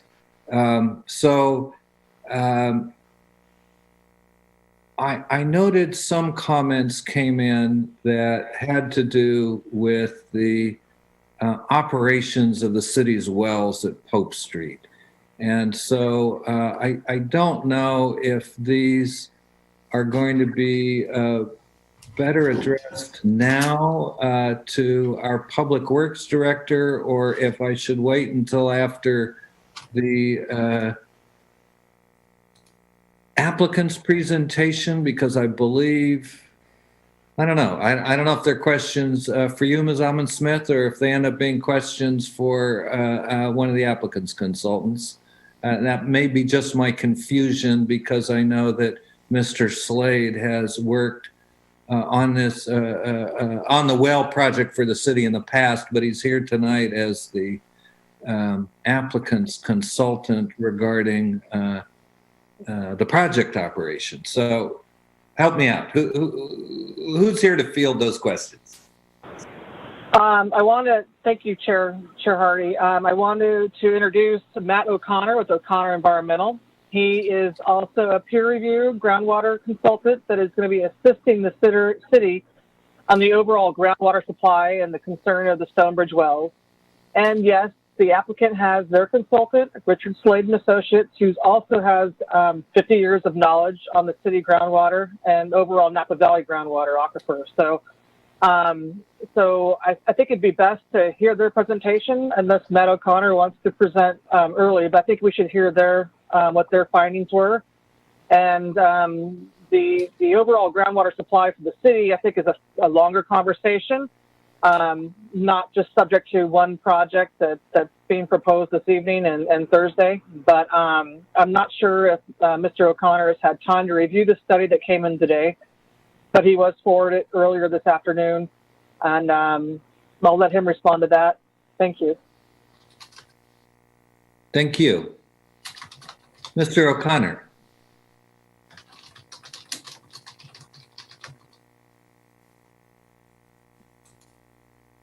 Good evening. Good evening. I am on the job here, and I have just gotten under contract to help the city with this matter. And I have received a great deal of information in the last few days, including a submission from Slade Associates today. I have reviewed the Slade memorandum that came out, and I've skimmed and scanned much of the other material. There's a lot there. It's premature for me to really offer any very complete answers to questions that may arise, but I am learning quickly. Thank you. Well, it seems it might be best for me to, since my questions are really quite specifically about the subject of groundwater surface water interaction at the Pope Street wells, it may be that this is not the time. And I'm seeing Ms. Almond Smith. Everyone's nodding their head. So, I will hold those for another day. Thank you. It's great to know that we have you working on these matters, and I'm sure your expertise will be called into service if not immediately. So that's really all of the questions I have. And so with that, I think it's time for me to invite the applicant and the applicant's representatives to present the project.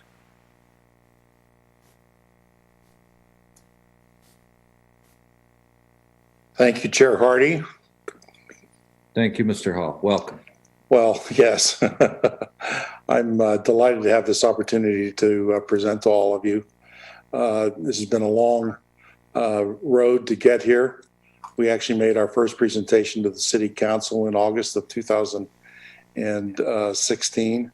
So we've been working on this project collaboratively with the city over that long period. And I look forward now to have the opportunity to present to you. So I'm going to switch to the PowerPoint presentation.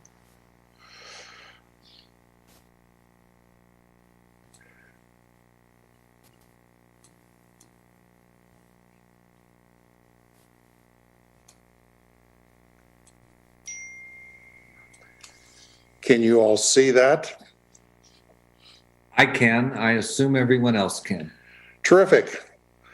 Well, first, let me thank the city and city staff who have worked very hard to on their portion of this effort, and we've been really looking forward to this opportunity for a long time to have the chance to present to all of you. Our project is really in two parts, as Aaron described. I know you must feel that it's very complicated, or at least daunting, with the 1,500 pages of material that have come the way of the commission. At the end of the day, this really isn't very complicated. There are two components to it. One is the modification of the existing farmstead property, and that has to do with three groups of physical activities: the farmers market, our movement of our baking activity, and some storage, and some clarification, which will address some of the questions that have already been raised with regard to private parties and meetings. We are not requesting any expansion of use beyond our current activities. So let me be very clear about that. No expansion of use beyond our current activities. The second component is an expansion of the farmstead campus to include lodging. So this is, we're providing for overnight guests as a part of our overall service offering. We'll be integrated into the agricultural setting with 4 acres of farming. As you all know, now understand, 65 rooms, low density, all single story buildings, and will be effectively an extension of our current farmstead activities. We're requesting no variances aside from the 24/7 manager in lieu of the resident manager, as Mr. Hickok mentioned. And the project is consistent with all the city's physical development standards.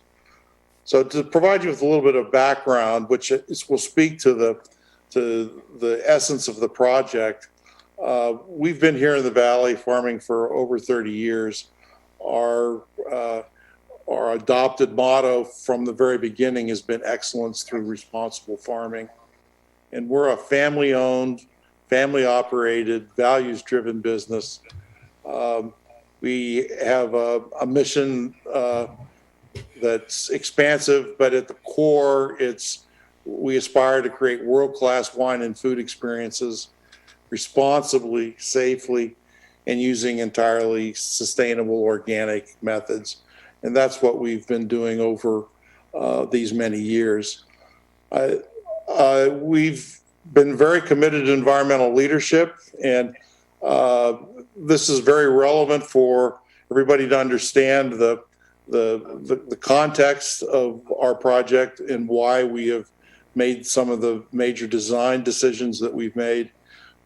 We were a pioneer and an advocate for organic farming from the beginning. Spotswood, Frog's Leap, Storybook Mountain, Volker Isley, ourselves were among the very first to be certified organic farmers in viticulture in the Napa Valley.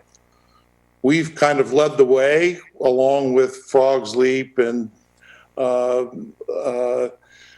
few others in attempting to diversify our local monoculture, and we have established a broad array of local production of food. We were an early innovator in sustainable building design. 25 years ago, we dug a cave, built our winery building out of the spoils from that cave.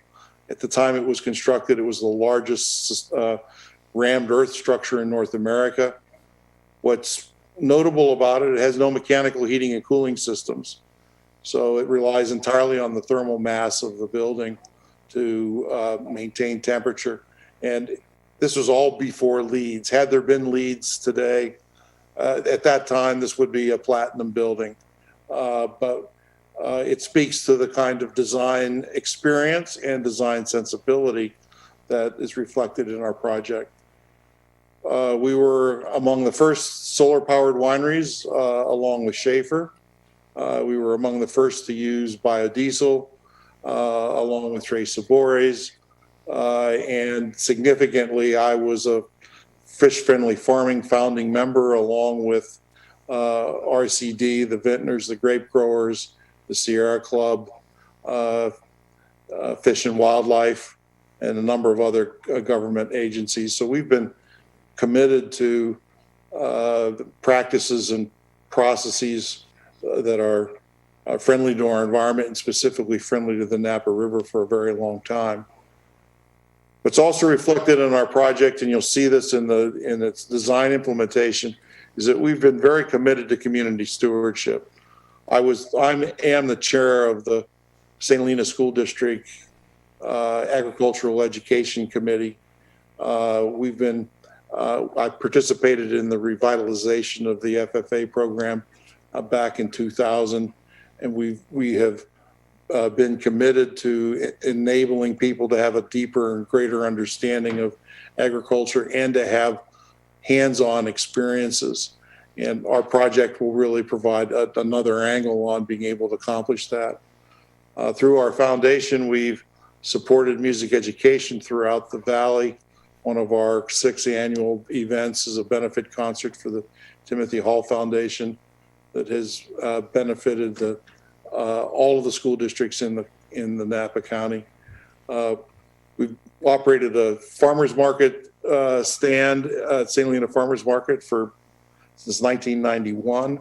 This is our 30th year, which is more than a commercial venture. It's a service to our community and providing a wide array of fresh fruits, vegetables, as well as beef and lamb. We've donated more than 1,000 acres of conservation easements to the Land Trust of Napa Valley and the Marin Agricultural Land Trust, much of it focused on preserving critical watershed for the river and Bear Creek.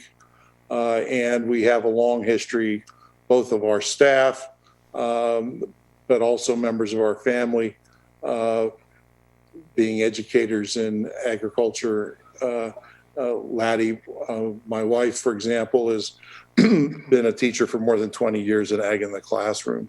So these are fundamental, and they are reflected, as often the case in architecture and projects that reflect important values, and I hope that comes through as I go through the rest of this material.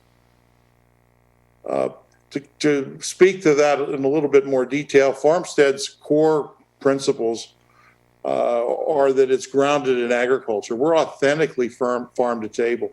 More than 70% of what we put on the plate by value are things that we've raised ourselves.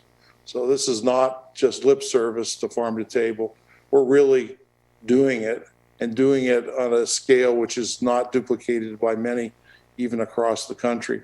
We have a long-standing commitment to organic, sustainable practices, as I've spoken to, but also importantly, heritage seeds and breeds. And we've created an environment where even on the 2.4 acres that we currently have what amounts to a mini accessible farm experience. We're truly local serving. We invented the idea of corkage for community. We've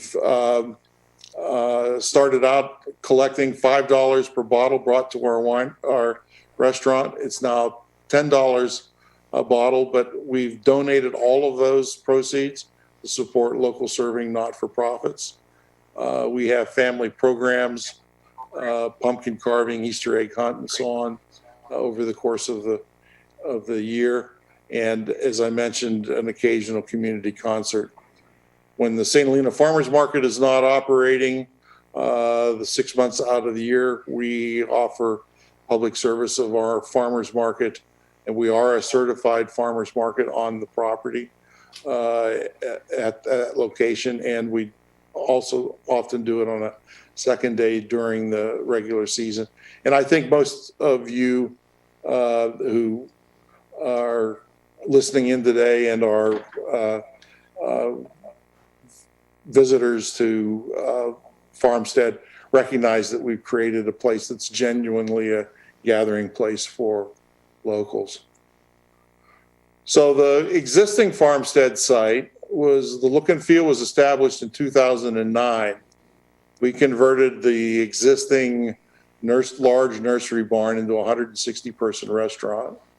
We also restored the historic Gothic revival Logan Ives House that has won a number of awards, including a statewide award by the California Heritage Council.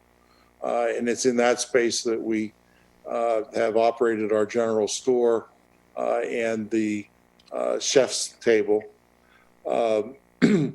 We created an outdoor cafe that's affiliated with that, and as I mentioned earlier, established the farmers market. The property is largely edible, both in terms of the organic vegetable gardens and fruit orchards that have been planted, but also other elements of largely edible landscaping. We converted the nursery when Kevin Toohey retired and decided not to continue in the nursery business. We converted the portion of the property that had originally been shared with him into an auxiliary kitchen and meeting and party spaces. But to clarify, we had a building permit in 2012 in which we spent hundreds of thousands of dollars on our auxiliary kitchen, all of which was approved by the city. And as all of you know, a building permit to be granted has to be found to be consistent with the conditions of the use permit. And so these changes that we made were done with overt city approval and a result of the building permit that occurred in 2012.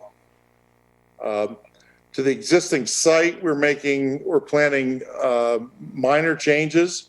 We're going to enclose the existing farmers market building, which is in the upper right-hand corner of the page, and it will look like the lower right-hand portion of the page when we're done. The idea is to create a new protected space that will continue to offer our full array of produce, but we also are going to add fresh meats and charcuterie. One of the issues we have with the restaurant is because we are truly farm to table, we're doing whole animal butchery, lambs, for example, in our production kitchen space. It's very cramped.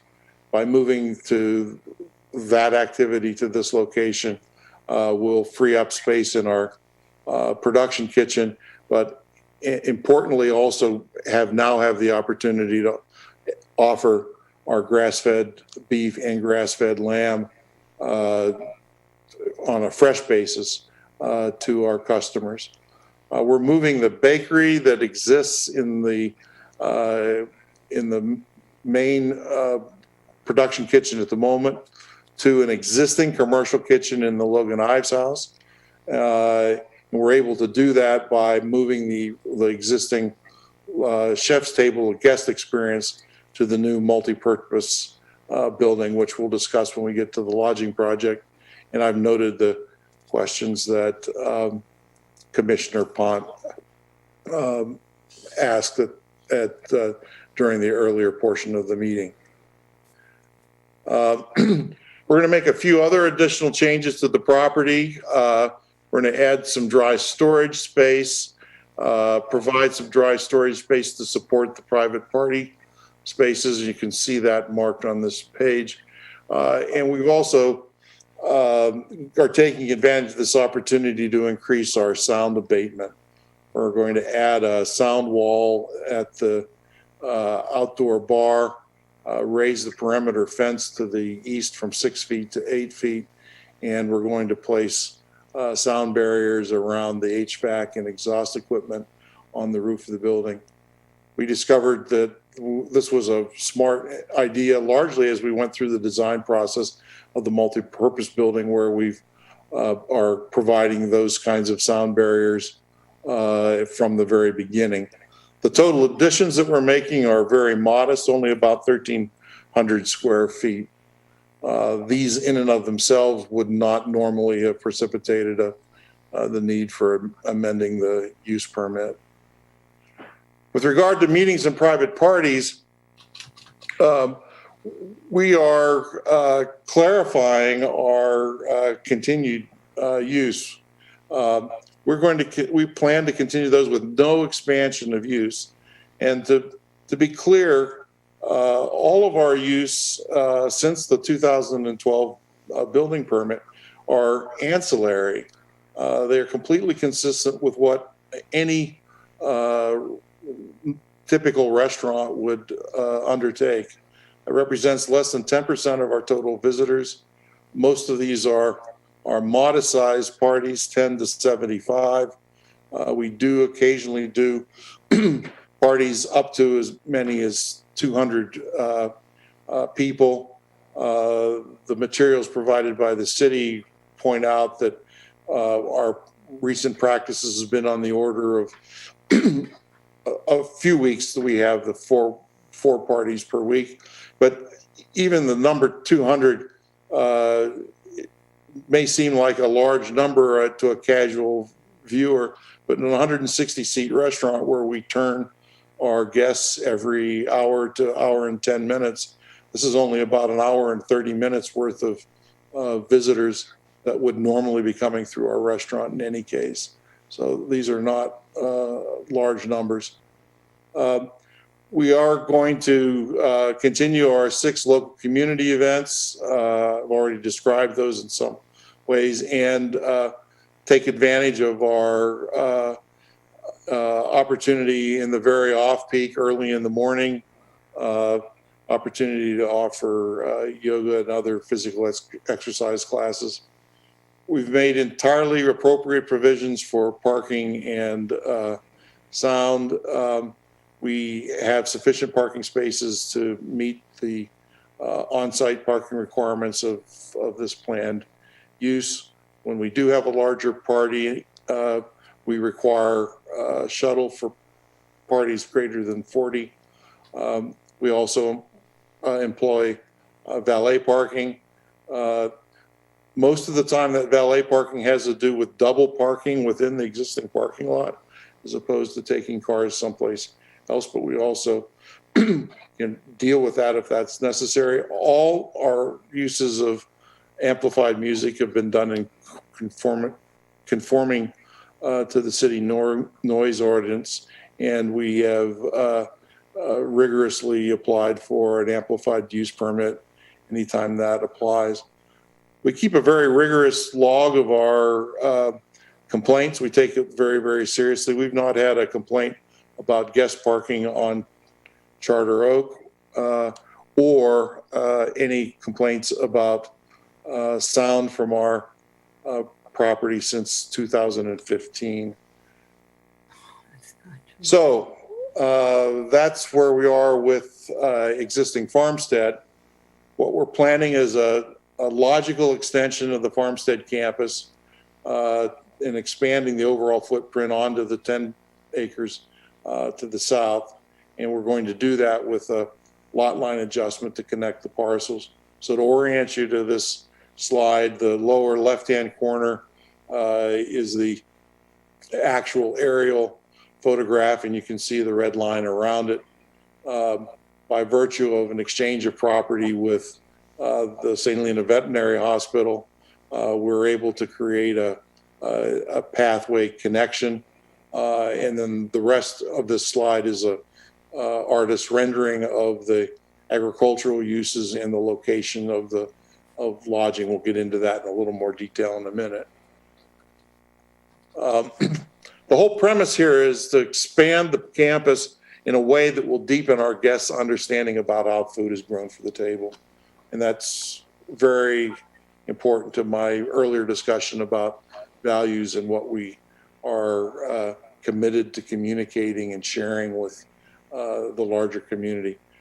We aspire to create a unique guest experience, one that's immersed in agriculture, will provide the opportunity for on-farm education, and we believe will be very consistent with the agrarian values that are fundamental to the history of St. Helena.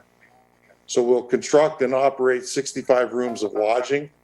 You'll note that we keep saying lodging because we're really providing for overnight stays for guests on our integrated campus. So this is not a new full-service hotel. It's an integrated campus with a consistent farmscape. What's great about this from a design review standpoint, you already know what you're going to get because we have the existence proof of our existing buildings and architecture, which will be reflected on the remainder of the campus. Our primary food and beverage service will come from existing farmstead. So lunch and dinner will continue to be served there, and it will be the primary site for private parties and meetings. We do not anticipate having regular large-scale or small-scale private parties and meetings be displaced from existing farmstead onto the larging parcel. And we're very committed to agriculture, and so the 4 acres that are zoned in agriculture will uncontroversially remain in agriculture. Here's a little bit easier to discern layout of the property. To the lower left is the existing farmstead, the walkway, pathway, and agriculture up into the middle of the page. You can see Dr. Gold's St. Helena Veterinary Hospital in the gray shaded area. And then there is a multi-purpose building, which is in the top right, which is labeled number 1, a collection of 10 buildings for lodging in 3 different configurations that are labeled 2, 3, and 4, and then a spa building, a pool and fitness building, and a utility building, which is number 7 down at the bottom of the page. The key components of this project will be the existing campus look and feel will simply extend. When we're all done, there should be no discernible difference between the 2 locations. We will not, in addition to having the 4 acres of vegetables, we plan 2 to 3 acres of commercial fruit orchard, which will be part of the area that is where we're doing parking. There will be the multi-purpose building, which I'll speak to in just a moment, and the other components of the project.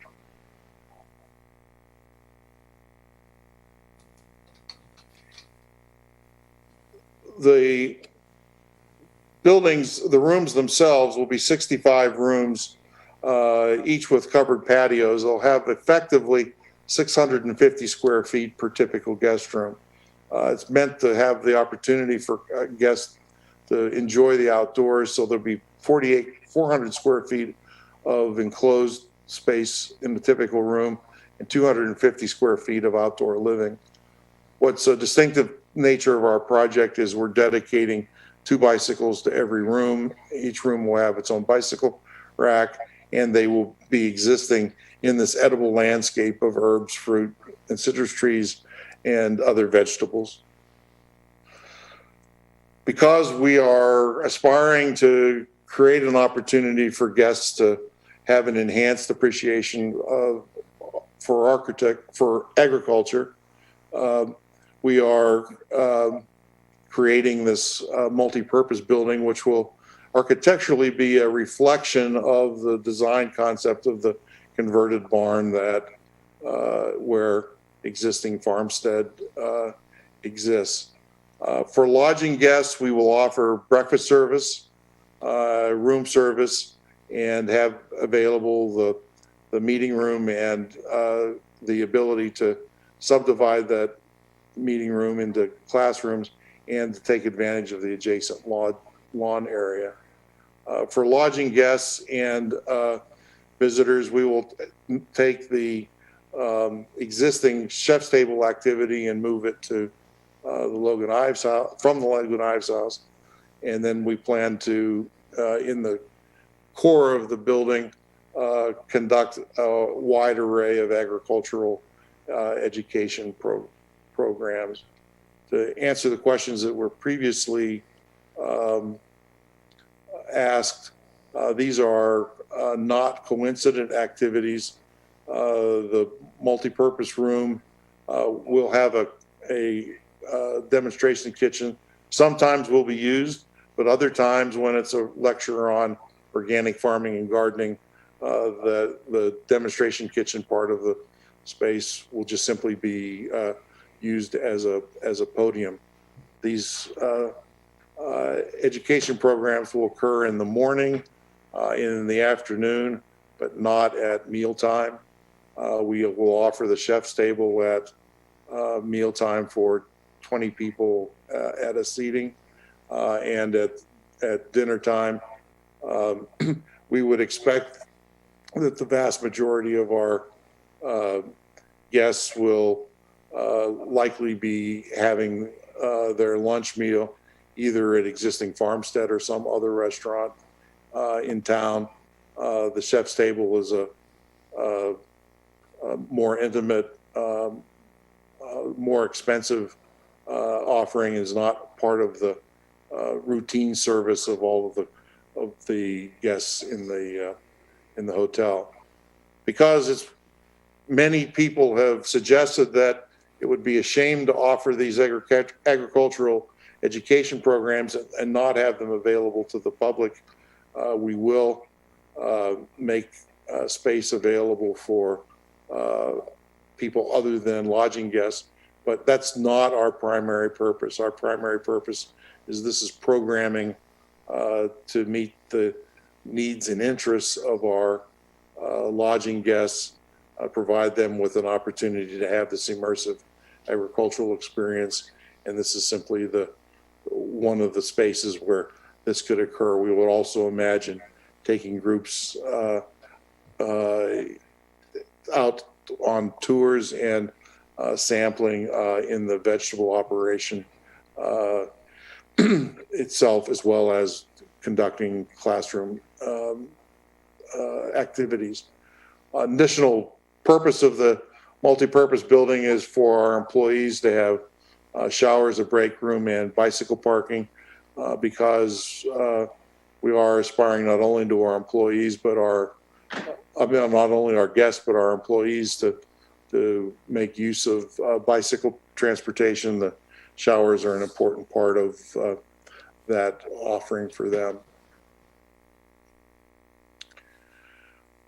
The question of access and parking, we will create a situation where there's very convenient pedestrian and bicycle access for guests.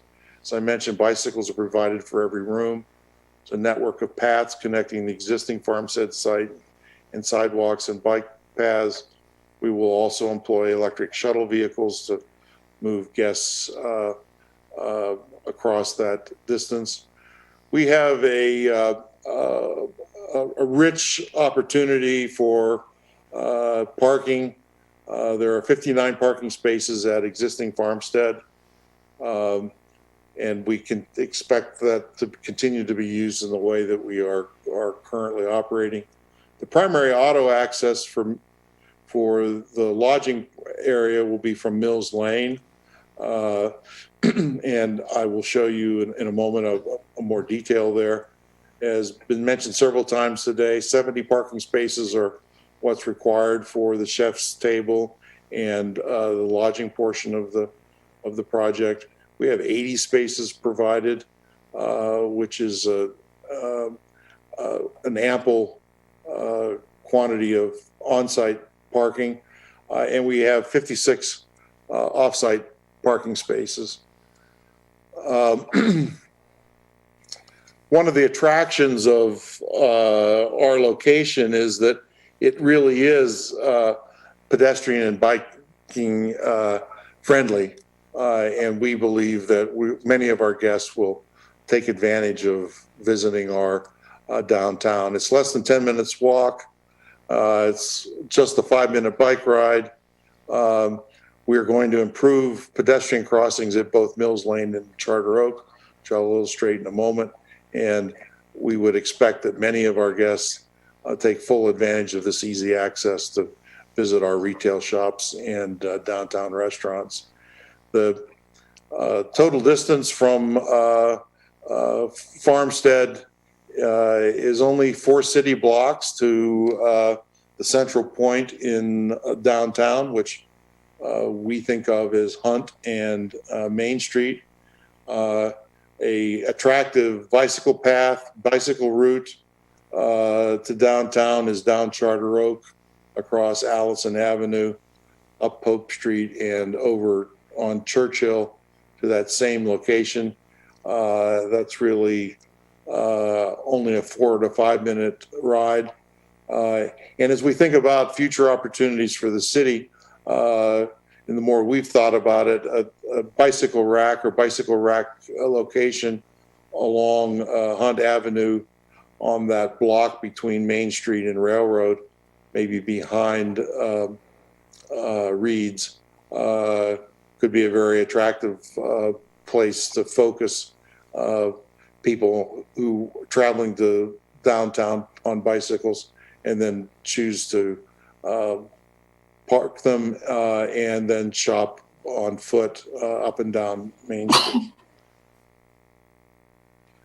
We're going to improve the crosswalk at Charter Oak. It's one of the conditions of approval that we pay our fair share to improve the crosswalk at Charter Oak and Main. We were responsible for installing the existing flashing light crosswalk when we opened Farmstead 10 years ago, and the plan today is to upgrade it with a Hawk crossing system, which includes a controlled stoplight. This will significantly improve safety for guests walking to downtown. It protects a primary walking route to and from high school, which we see every day. And because our administrative offices are across the street from existing Farmstead at 801 Main, this also is a significant enhancement for our employees walking back and forth between the properties. With regard to lodging guest parking, we'll have 80 spaces, which you see here in the lower right-hand corner is the entrance from Mills Lane into a parking court. If you look straight up from there, you can see the label, the multi-purpose building, the little wing on the building. Towards the bottom is the reception area, and then the multi-purpose building in the wing above is part of the breakfast area, and then the showers and break room and so on for the rest of the staff. We envision this to be ultimately a commercial fruit orchard, which will provide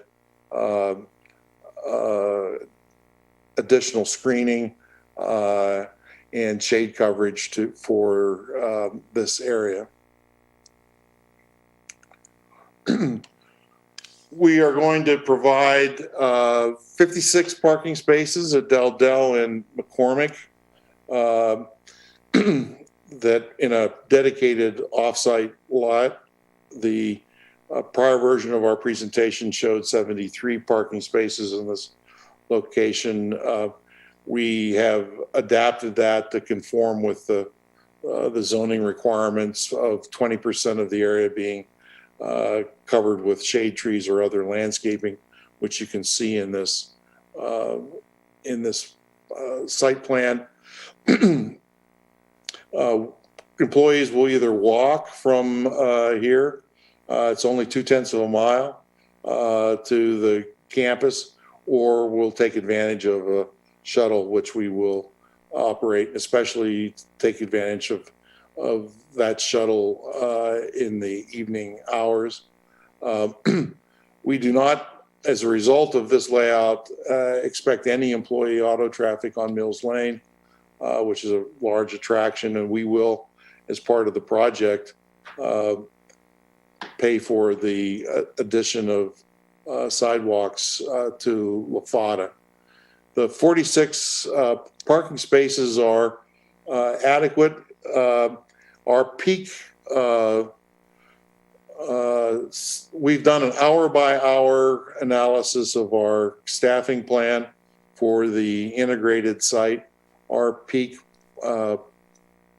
parking requirements are 54 in any given, in our most highly trafficked hour, which is about 4 o'clock in the afternoon.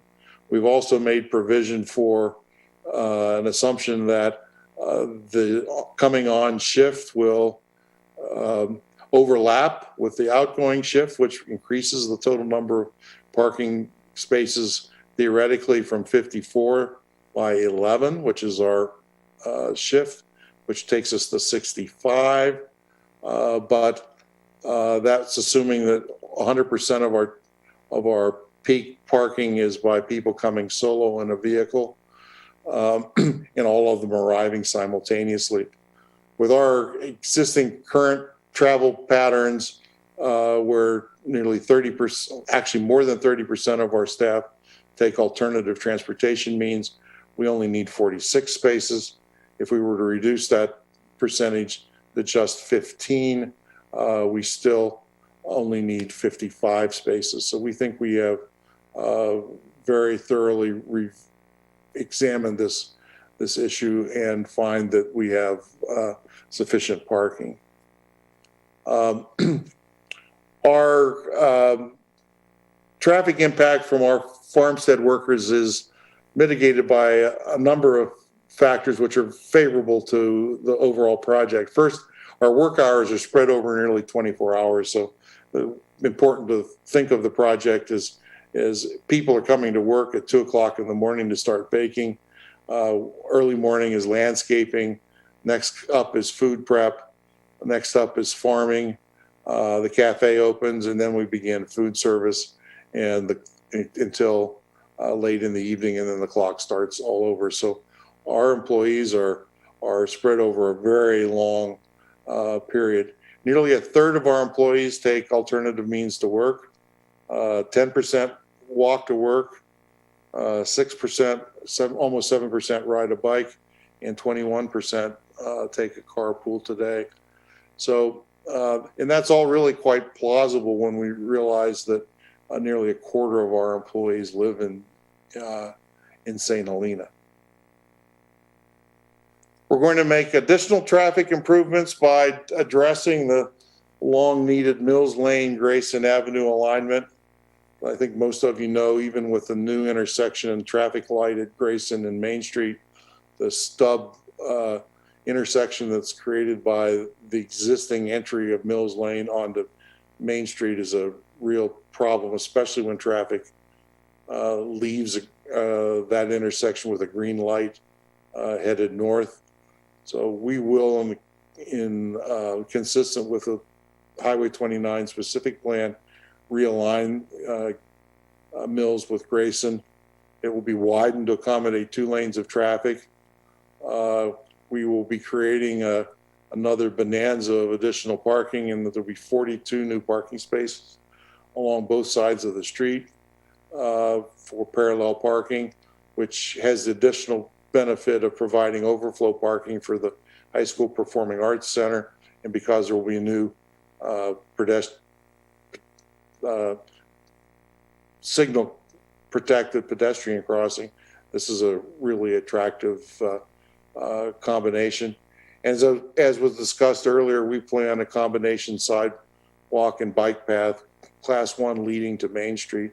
I think there's great interest in the Napa Valley Vine Trail to ultimately connect, and I think a great deal of excitement about the suggestion, which was actually proposed by the Public Works Director, to implement this sidewalk and bike path idea. We understand the appropriate questions that Commissioner Pont asked a bit earlier, but we're very much philosophically in support of ultimately building out the entire Vine Trail infrastructure, and would like to think that this would be an important contribution to it. Certainly the synchronized 4-way traffic signal is going to be very important, and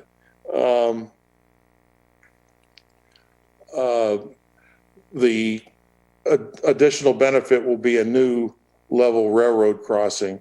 Most of you know, when you try to go up and over Mills or like enter into Dr. Gold's driveway, the railroad grade is substantially higher than the Main Street grade.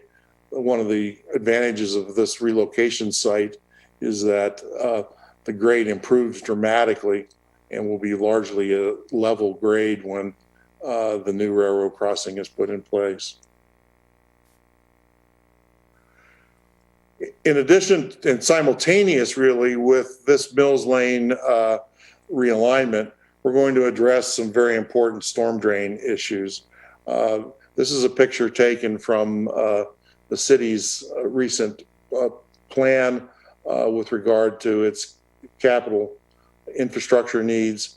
There's a large amount of flooding that occurs along Mills Lane and Dowdell, and this flooding impacts much more than just the immediate vicinity of Mills Lane, as you can see in the purple areas that are shown here. As part of the project, we are going to participate in the construction of this critical storm drain along Mills Lane. This is taken from the storm water infrastructure study. The red means critical needs, the aspiration of the city to put highest priority and do in the first phase. And we're going to take a big chunk of that phase 1 and get it done as a result of this project. Most significantly, with that trench open, we're going to create a net water generating project. We will install a purple pipe the length of Mills Lane for recycled water. As discussed earlier this evening, the city's water treatment plant is upgrading to tertiary treatment and is expected to be completed by November 1st. That recycled water would become available actually, if that date is met, prior to the opening of our project, and it would displace really significant current potable water users, most specifically Crane Park, which is about 15 acre feet. And there are additional opportunities at the high school, as well as vineyards and other locations once this recycled pipe is installed. This is a crucial piece of the main distribution line, and our installation of that is not just the cost of the pipe, of course, but the opportunity, because we're otherwise realigning Mills Lane and building the storm drain that makes all of this possible. At the end of the day, it saves nearly 5 million gallons with just the first use at Crane Park. It offsets our lodging project use by more than 2 times. A specific and important part of our development agreement was that we, in our development agreement, negotiated with the city as a date specific on which these activities would be completed, namely the creation of the tertiary treatment at the city water treatment plant and the extension of the distribution line down Grayson. These are crucial elements, and these were crucial parts of our negotiation to have the city commit to that specific completion date. We have agreed that our project cannot open without these improvements being in place or an acceptable alternative. So it's a very stringent and major hurdle, which is a large issue for us as the applicant, but also, as you'll see in a moment, there are enormous city incentives for us to be able to open our project and generate tax revenue for the benefit of the city. We will be using groundwater for orchard and landscape irrigation, is demonstrated in our application, but we expect that we will be able to replace that with the use of this recycled water for at least a third of it initially for the landscape and orchard irrigation. And if it meets satisfactory standards for ground crops, we'll be able to completely displace the groundwater use as well. We've done an analysis of the hydrology of our use of this groundwater, which was mentioned earlier, and as Mr. Slade is prepared to report, there is no significant issue with the proposed use of groundwater if we were not able to replace it with the recycled water as we currently plan. We're very proud of the innovative climate solutions that we've brought to the project. It reflects our nearly 30 years of environmental leadership on these kinds of dimensions. We will, of course, use state-of-the-art water conservation methods. But what's very interesting about this project is that we're going to essentially operate the project off the grid.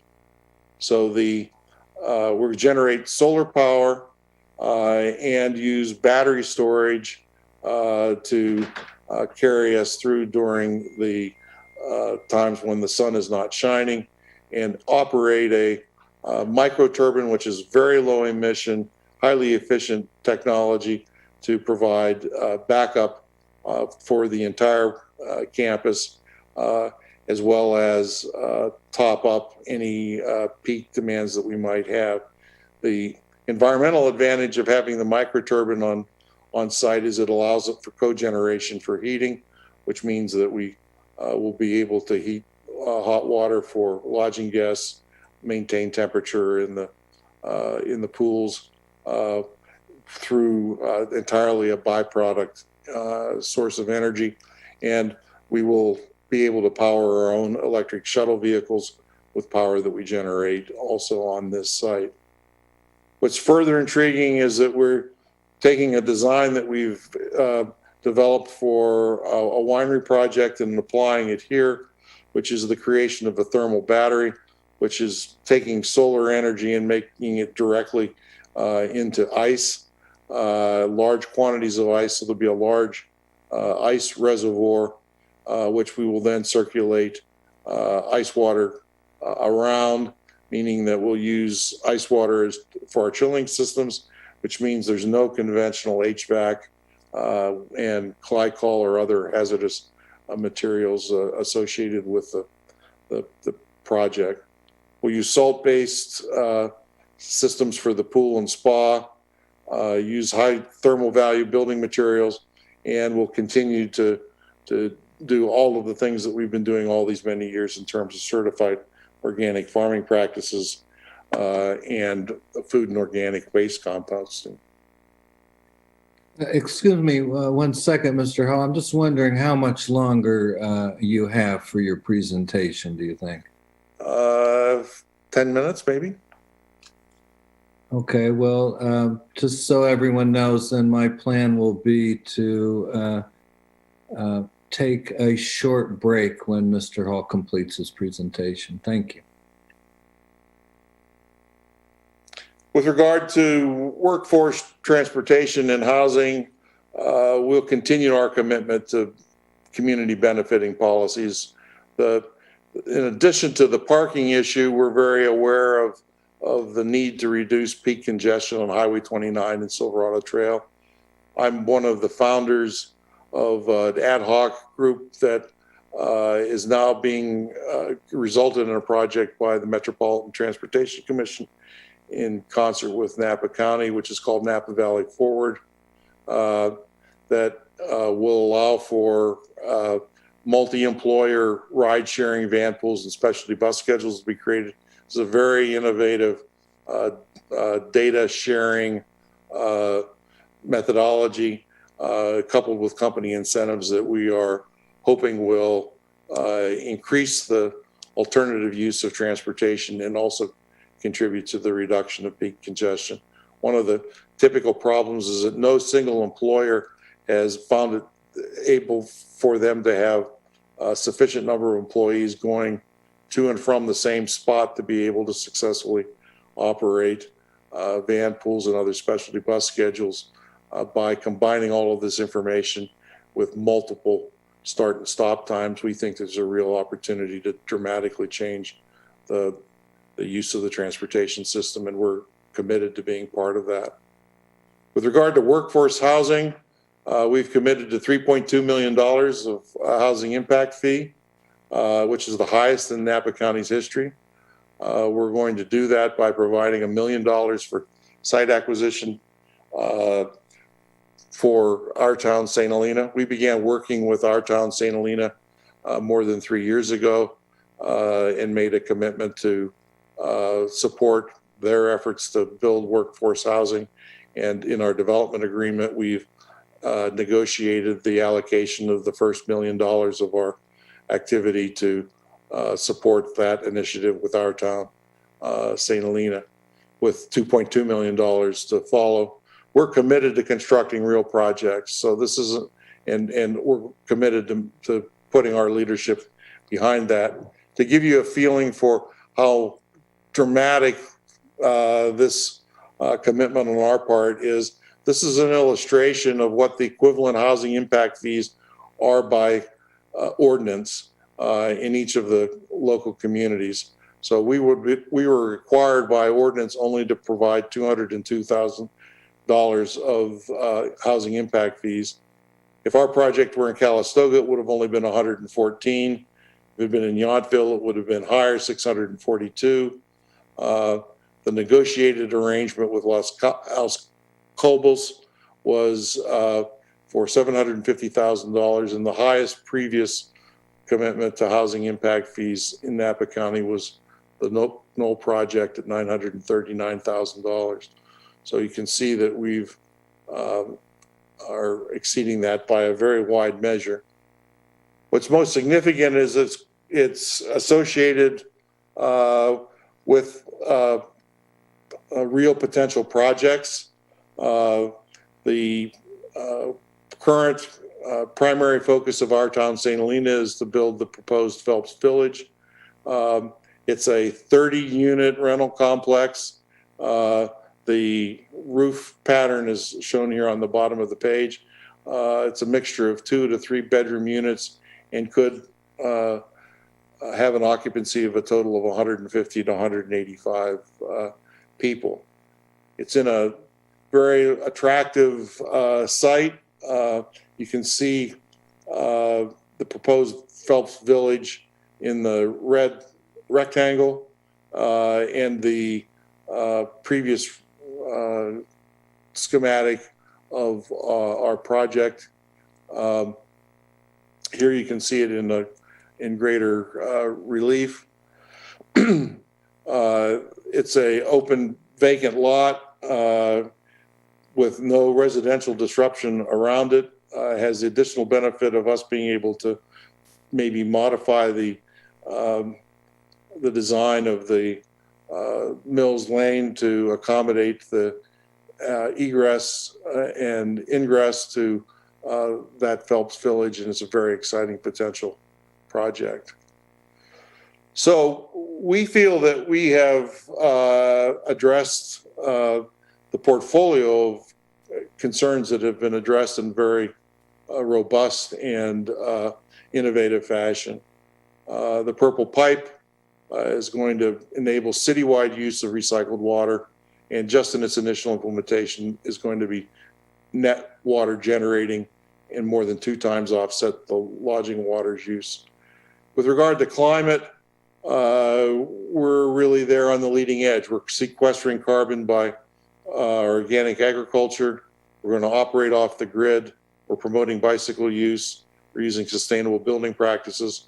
One of the letters that was received by the city today by Chris Benz, who's the chair of the Sierra Club of Napa, does a wonderful job of illustrating how the attributes of our project comply with a number of the specific elements of the city's new general plan, and is urging the approval of our project because of its distinctive climate friendly aspects. I've discussed that we're attacking traffic on a variety of ways. The Napa Valley Forward workforce program, company incentives for alternative transit use. We're making major street and intersection improvements, and we're promoting pedestrian and bicycle use. And then finally, the $3.2 million and the specific leadership in creating a major project with the Phelps Village or its equivalent. So these are the significant benefits in terms of broad commitment to our community on the dimensions of water, climate, traffic, and housing. Of course, there's also the financial component. And this project will bring really significant new revenue to the city. The total tax revenue to be generated by our project when it's up and running and at steady state will increase the St. Helena general fund by 17.5%. So 2.63 million, most of that from TOT, trans occupancy tax, some of it from sales tax, and some of it from the incremental property tax. We're going to enable the city to have the benefit of $5.3 million of critical infrastructure. We will advance those funds, and the city will eventually repay us $3.6 million through TOT taxes over about 5 years, which is what's called for in the development agreement. Without our project, the $2.4 million of storm drain, the $2.4 million of Mills Lane, and the purple pipe and LaFata sidewalks and the intersection improvements simply wouldn't occur. In aggregate, we are bringing to the city nearly $10 million of total fees and capital expenditures. So not only the storm drain, the Mills Lane alignment, but we're also paying a traffic impact fee, a sewer and water fee, and of course the very large $3.2 million. So in a city desperate for funds for capital expenditures, this is a very substantial amount of money. We think that our project is truly right for our community and its values. We're not a new hotel. We're part of an existing food and beverage business. Our management team and significant staff are already in place, and was pointed out earlier this evening, it's one of the major reasons that we're able to accomplish this with such little incremental impact. We're focused on agriculture, not glamour. So that's an important part of, I think, our local community's aesthetic. We are truly local owned and operated, and we're going to bring the infrastructure improvements that I mentioned earlier, as well as the high positive ongoing revenue impact to the city over time. We're here finally looking for Planning Commission approval in September. If we move forward as we envision, we would expect to be able to be open sometime in early 2023. Mr. Chairman, that completes my presentation, and I think I did it a little better than 10 from your last inquiry. So, thank you very much, Mr. Hall. I'm going to call a break now, and I propose that we take a 5-minute break and reconvene around 8:41 or thereabouts. Thank you very much.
Hey, Dan, what's for dinner?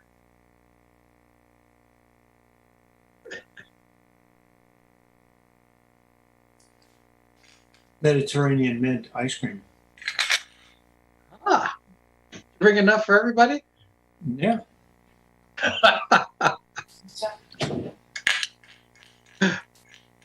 Yeah, there was just enough time. Ice cream?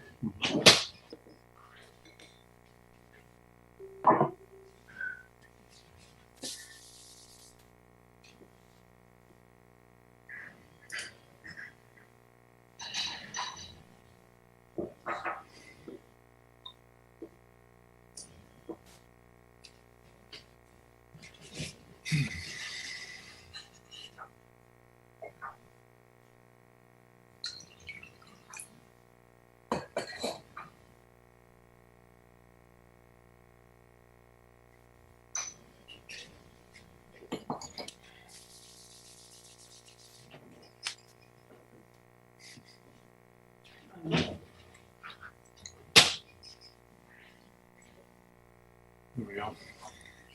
What are you eating, Dan? I had some ice cream. What flavor? Mediterranean mint.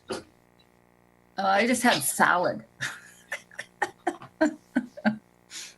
Me want ice cream.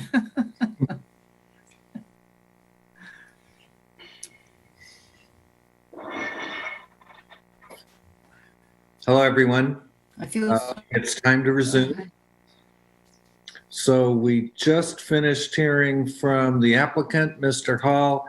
Mr. Hall, is there anyone else you wish to have speak to us before we get any further here? No, thank you very much. We're prepared to answer your questions. We have the full array of the team, but hopefully we've provided a framework and understanding that will allow you to ask the appropriate questions. Thank you. Thank you very much. I think at this point, given that it's 8:46, we should shift for a moment into thinking about extending time for this meeting, since it will certainly run past 9. And so I think really the question is, how far out should we extend it at this time? Any thoughts? I mean, I will offer, I think we've got to extend it at least to 9:30, and I'm thinking we may not really be done by then. I'm just concerned about the public having any time to give public comment. And I'm thinking of maybe we should hold our questions to the developer until Thursday or something so the public can get in. Well, that certainly is a possibility, although I wouldn't want to assume that Mr. Hall was necessarily planning to bring his consultants to both meetings. So if you were not, Mr. Hall, I would want to consider at least that we direct questions where someone wouldn't otherwise be here next week. Well, we made a provision for both meetings with our team, so. Oh, very good. Well, then I won't worry about that. Thank you. It's helpful to know. Does anyone else have any thoughts about that idea? Any objections, any concerns with the idea of deferring our own questions for the applicant to Thursday so that we can open the public hearing now? Only if any question we might ask would trigger some additional examination by a consultant. That's several of those. That's an important thought. There's another approach we can take, and that's to ask ourselves, well, how much time do we think it's appropriate to take for questions of the applicant or applicant's consultants now with the public waiting for an opportunity to speak? Or to put it differently, what's the latest time you all think we should be opening the public hearing? Maybe that's a better way to frame it. 9 o'clock. That's an hour after your first intentions. That gives us 10 minutes for questions. And they've been waiting for it. It's not fair. They should get a chance. I said at the beginning, and I meant it then and mean it now, I'm fully committed to hearing from everyone who's come to speak. That's why we're talking about it. Vice Chair Pond. We have another whole meeting on Thursday. Yes, we do. I'm assuming that some of those that are here to speak tonight would be able to do so on Thursday. Perhaps if we can offer sometime now and sometime on Thursday, that might be sufficient. Because I do agree with Bobby that opening the public hearing too late is too late. Agreed. So, I agree. Is there any way we can see how many people are in the queue? Well, we have 21 attendees who are not panelists, and we can certainly ask everyone who would like to speak tonight to raise their hand. Okay. And give people some time to do that. Chair Hardy, this is Priya Nixon here with the city, and I am monitoring those who have raised hands. And I do see that right now I'm seeing more hands being raised. So I just wanted to alert you of that. And I will follow whatever you'd like in terms of allowing people to speak. Well, thank you. Right now, I'm just trying to get a count. I see 5 hands up. Do I have that right? Yes, that is correct. Okay. Well, that gives us some sense of sort of the time required there. And we could certainly go straight to the public hearing and then come back to questions. That's a good idea. I think we should at least give ourselves that option. So now, coming back to the original question, well, I'm just going to make a proposal. I propose that we extend the meeting to 9:45. I'd rather not do a motion more than once. no objection. No objection. Second. Is there a motion? I thought that was a motion. Well, I will make that my motion. No, that was just a question, a proposal, but I'll make that the motion. Second. Thank you. And Ms. Camara, would you please take the roll on the motion to extend the meeting to 9:45? Chair Hardy, Yes. Commissioner Monette, Yes. Commissioner Hale, Yes. Commissioner Anderson, Yes. Vice Chair Pont. Yes. Thank you. With that done, then, I would like to open the public hearing. Ms. Nixon, would you please introduce our first speaker? Yes, absolutely, Chair Hardy. Before we do that, I'd just like to share one thing for folks who are listening and may want to call in. I'd just like to make sure that that information is known. So what you would do if you are calling in is you would dial 669-900-6833. And then at the prompt, you would enter 824-3443-9894.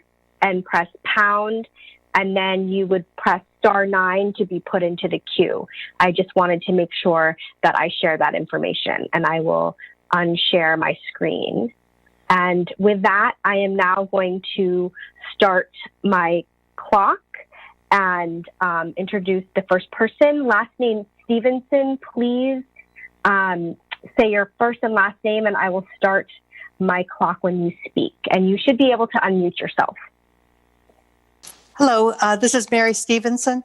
I'm on the board of our town, St. Helena, and our board of directors has unanimously voted to support this project for many reasons. And I think you'll hear from a lot of people on the advantages of this project and a very few on disadvantages. I would like to focus on the housing component, which is something I've been working on in St. Helena and the area for the last 11 years.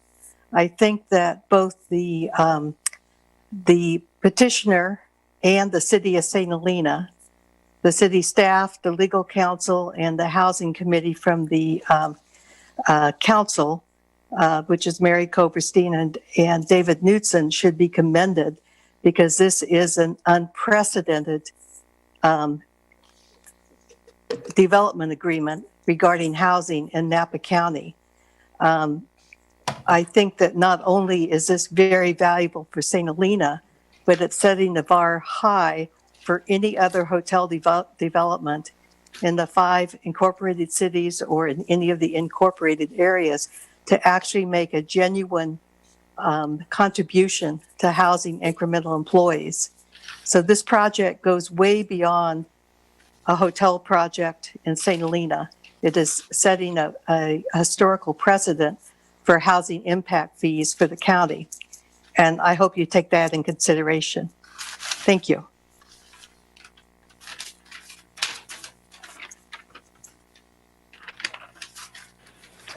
We do have additional public comment. 1 second. All right, this person, the name that I'm seeing is Mike. I'm going to allow you to speak. Please state your full name and you should be able to unmute yourself. It must be Mike Hackett. Chairman Hardy and commissioners, thank you for the opportunity to speak about this.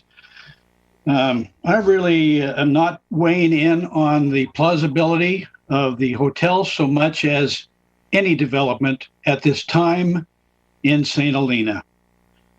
We have discovered recently that if you walk across the Pope Street Bridge and you look either direction, it is dry. We have 12 drying reaches along the Napa River. You have the most obvious one, and it coincides time-wise with when you started pumping your wells full-time for potable water. You already know you pay exorbitant amounts of money for water from Napa, and maybe that's another source you feel like you need to go to. However, I think you have a dire situation. This week, I was curious enough to take a look through the City of St. Helena monthly water reports for the last year. You should all take a look at it. That's your job, of course. But one thing is very obvious is that consumption is up and everybody wants to increase capacity. Those can't happen at the same time. You are providing no water for the public trust because you're sucking from the Napa River with those wells. I believe that your consultant will validate what I'm saying. You are on the cusp of a very dangerous situation in St. Helena water-wise, and thinking about any hotel projects or any development at this point in time is foolhardy and leaves you open for litigation, I believe. I just request that at this time, with a decision this important, that a mitigated negative deck is absolutely ridiculous. If you're afraid of what an EIR might turn up, then you should not be going forward at all. If it proves that the project can be done and yet you have adequate water, have at it. That's all I have to say. I thank you very, very much for letting me sit here for an hour and a half and now talk. Thank you. Thank you, Mr. Hackett. And Ms. Stevenson, I want to thank you for your earlier comments. I was just a bit slow unmuting myself. We have another speaker coming, I believe, yes? Yes, we do have additional public comment. This person, I'm seeing the name Steve. I'm going to unmute yourself, unmute you. You should be able to speak, and please state your full name. And again, there we go. You should be able to speak. I guess that's me. Hi, my name is Steve Goldfarb. Chairman Hardy, members of the commission. I don't, at least in the last few years, I haven't spoken much at public meetings, but to me, what is before you is a central decision about the future of this city. I'm a newcomer here. I've only been here 23 years. So let me say that based on my prior life experience in real estate development, the proposal that you have before you this evening is probably one of the most comprehensive and consistent ones that I've ever seen. The last speaker was quite concerned about water. I'm quite concerned about the existence of this community. For 23 years, I have listened to people say why we shouldn't do anything. And over that time, we've seen this community change considerably, and not for the best. I think you have a unique opportunity before you. The city needs resources, and the city also needs to regenerate itself. This project is much more, I think, as Mary Stevenson said, just a real estate project or a hotel project. It's sort of an opportunity for us to get back on track so that this city can do the things that this city said it was going to do for its community for as long as I have been there. And we can't do that now because we don't have any money in this town. We have deferred development for hosts of reasons, some good and some bad, for a long time. And I think what you have before you is one that checks all the boxes in terms of what kind of development do we want in this community that will, one, have the least impact on the way of life of living in St. Helena, and yet provide the necessary resources for us to do all the things that we need to do.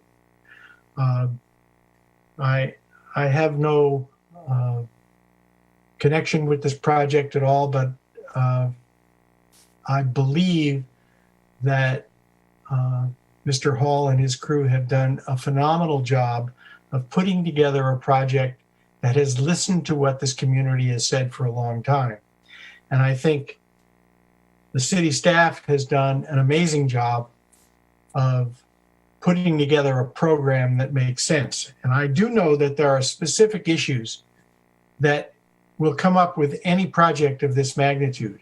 And I think it is helpful for you to explore those concerns. But I am also hopeful that this commission will take a broader look at what's important for this community and make sure that you push for the kind of community you think this city should be. Please wrap up your comments. Okay. I believe, just so it is clear, I am also on the board of our town, St. Helena, and I think you are setting an example of the kind of housing commitment that we rarely see from developers, but also it's the kind of project that has its least impact. So I would wholeheartedly support your moving forward with this so that this project can get approved and developed in the earliest possible time. Thank you. We do have additional public comment. Hold on one second. Thank you. All right, last name Sweeney. I'm going to unmute and you should be able to speak. Please unmute yourself and state your full name. Hello, this is Jim Sweeney at 1407 Kearney Street in St. Helena. We've been 20-year residents, and this is on behalf of our entire family, Tracy, Claire, and our son, Jimmy. We want to emphatically support the Farmstead expansion project for a number of reasons. And absolutely agreeing with Steve is, although we've only been here 20 versus 23 years, this decision is critical to the community. The Halls, Laddie, Ted, and Chris, first and foremost, relative to their character and their consistency, give a ton back to the community. $500,000 in corkage fees alone. The events on property, both for children and for families, hosting the film festival, and others are meaningful to ground us in the community. As I understand it, it's totally within the zoning guidelines. As I understand it, they're mitigating the water impact issues. As I understand it, there's a massive contribution to the housing, which was mentioned earlier, and sets a new bar where possible for other folks that are coming to town. The TOT resources are absolutely critically needed. Foot traffic to our downtown merchants goes without saying is desperate for the moment. It's consistent with our ag understated local community goals as a town, as a brand, and they are proven operators. We've now seen Farmstead for 10 years. We've all enjoyed dinner, cocktails, events, and charities there, and we know how they operate. This is not a new team coming to town. And so once again, we want to emphatically support both the Farmstead expansion and also to thank Dr. Gold. Whatever relationship Dr. Gold and the Halls have to make this happen, it also goes with saying that Dr. Gold should be thanked as well. So once again, on behalf of the Sweeney Party, we emphatically support this project.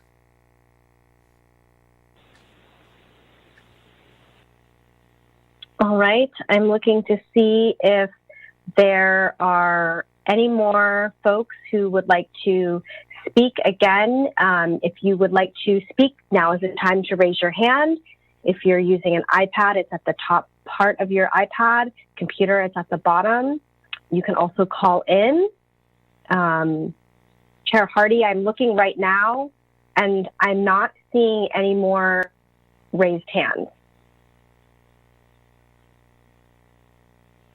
Oh, I am seeing one hand being raised, but it's seeming to, it's going away. Oh, and it is back again. Last name Galbraith, would you like to speak? It seems like you might be having some trouble, so I'm going to unmute you. And hopefully you did intend to raise your hand. So hold on one second. You should be able to speak.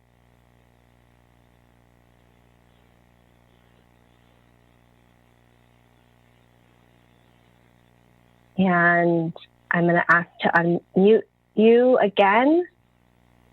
There we go. We all set? Yes. All right. Alan Galbraith here, 1329 Allen Avenue, St. Helena. The applicant presented its conceptual plan for its lodging project to the City Council in August 2015, early in my first term as mayor. I made the point then that it was a great fit for the city with less impact than a traditional hotel. My view of that has not changed. Obviously, since the formal application was filed, a huge amount of planning work has been accomplished in the 3.5 years between the time the application was filed and where you are today. I saw on the record that it was a total of 1,042 pages. That's pretty impressive. Now, I must say that both Mr. Goldfarb and Mr. Sweeney took away most of what I had to say. I'm not going to repeat my public comment, but I do want to say that I agree wholeheartedly with Chuck McMinn's comment that our downtown, quote, business sector has degraded to the point of life support. I've always been a close follower of the statistical section at the back of the city's comprehensive annual financial report. And you can follow sales tax revenues coming from downtown retail. And when you adjust for the Measure D local sales tax, it's been on a pretty significant continuous decline over the last few years. To me, the Farmstead project is a vital, and I underscored the word vital, it's bolded in my notes, shot in the arm for our downtown retail. Finally, I just would say that Mary Stevenson, for me, summarized where I am very succinctly.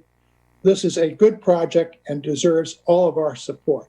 So thank you very much for your service and for listening to me. Thank you, Mr. Galbraith. So I'm looking again to see if there are any more raised hands of people who would like to speak during public comment. And I am not seeing any more raised hands. Okay, then I will close the public hearing. Thank you. So the public hearing is closed. That brings it back to the commission. It is 9:10. I think we have some good time if everyone is still willing to ask questions of the applicant. Do I have a commissioner who would like to start?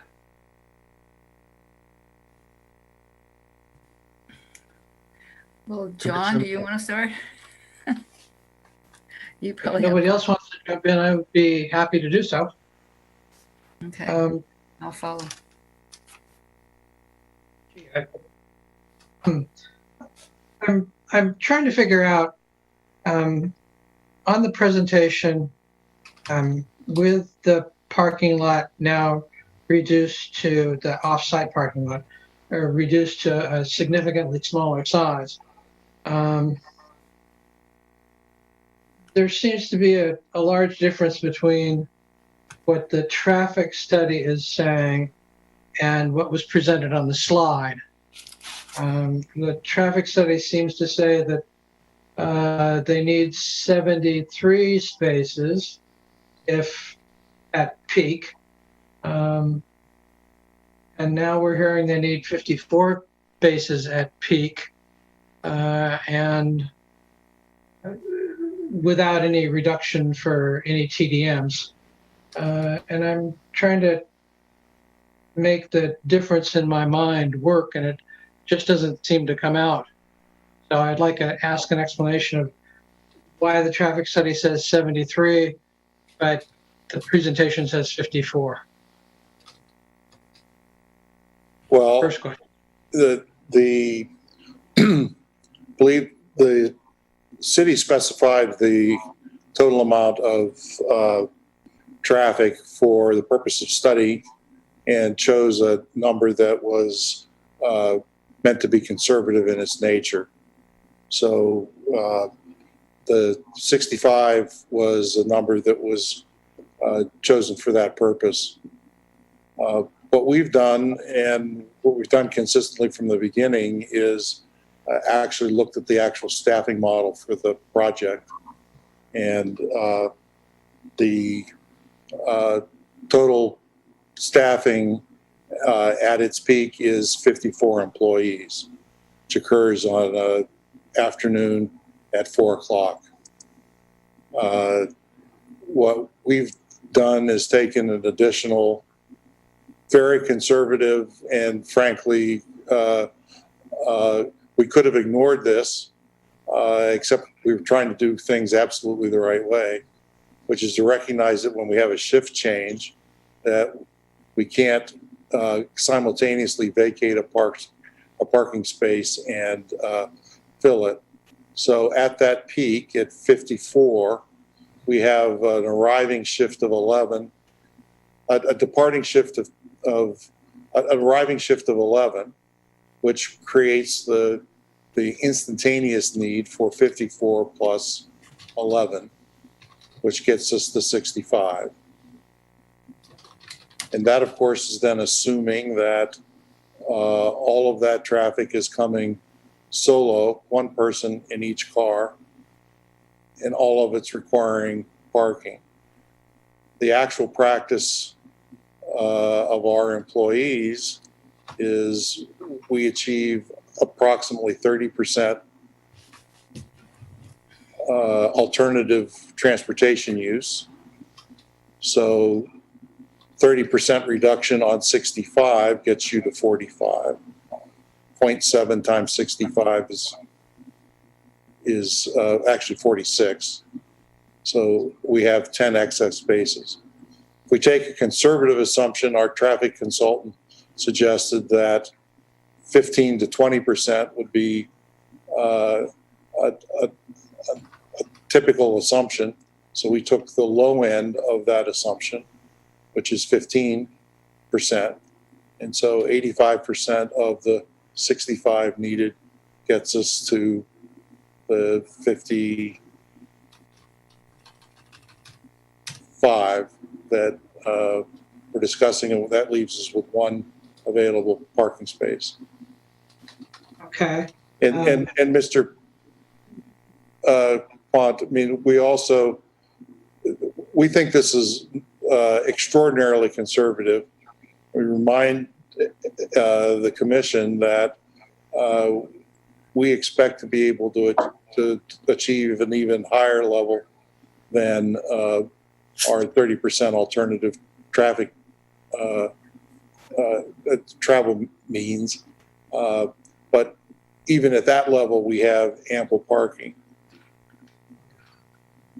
Thank you. I will say that in my experience, your 30% is very high. If we achieve 30% on I-80, it would run much better. So 30% is an extremely high number. You should be congratulated for getting that number. I'm assuming your count is correct. Are you still going to mandate that all employees park at the lot? Excuse me? Are you still going to mandate that all employees park at the lot? Absolutely. It's a terminable offense. We've actually terminated an employee in 2014 for parking on Charter Oak. And we take it very seriously. We have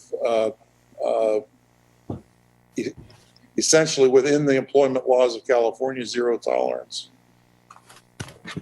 Thank you. That's my only question on the parking. The other question I have would I think be maybe for your TE. When I asked about the difference between the numbers at the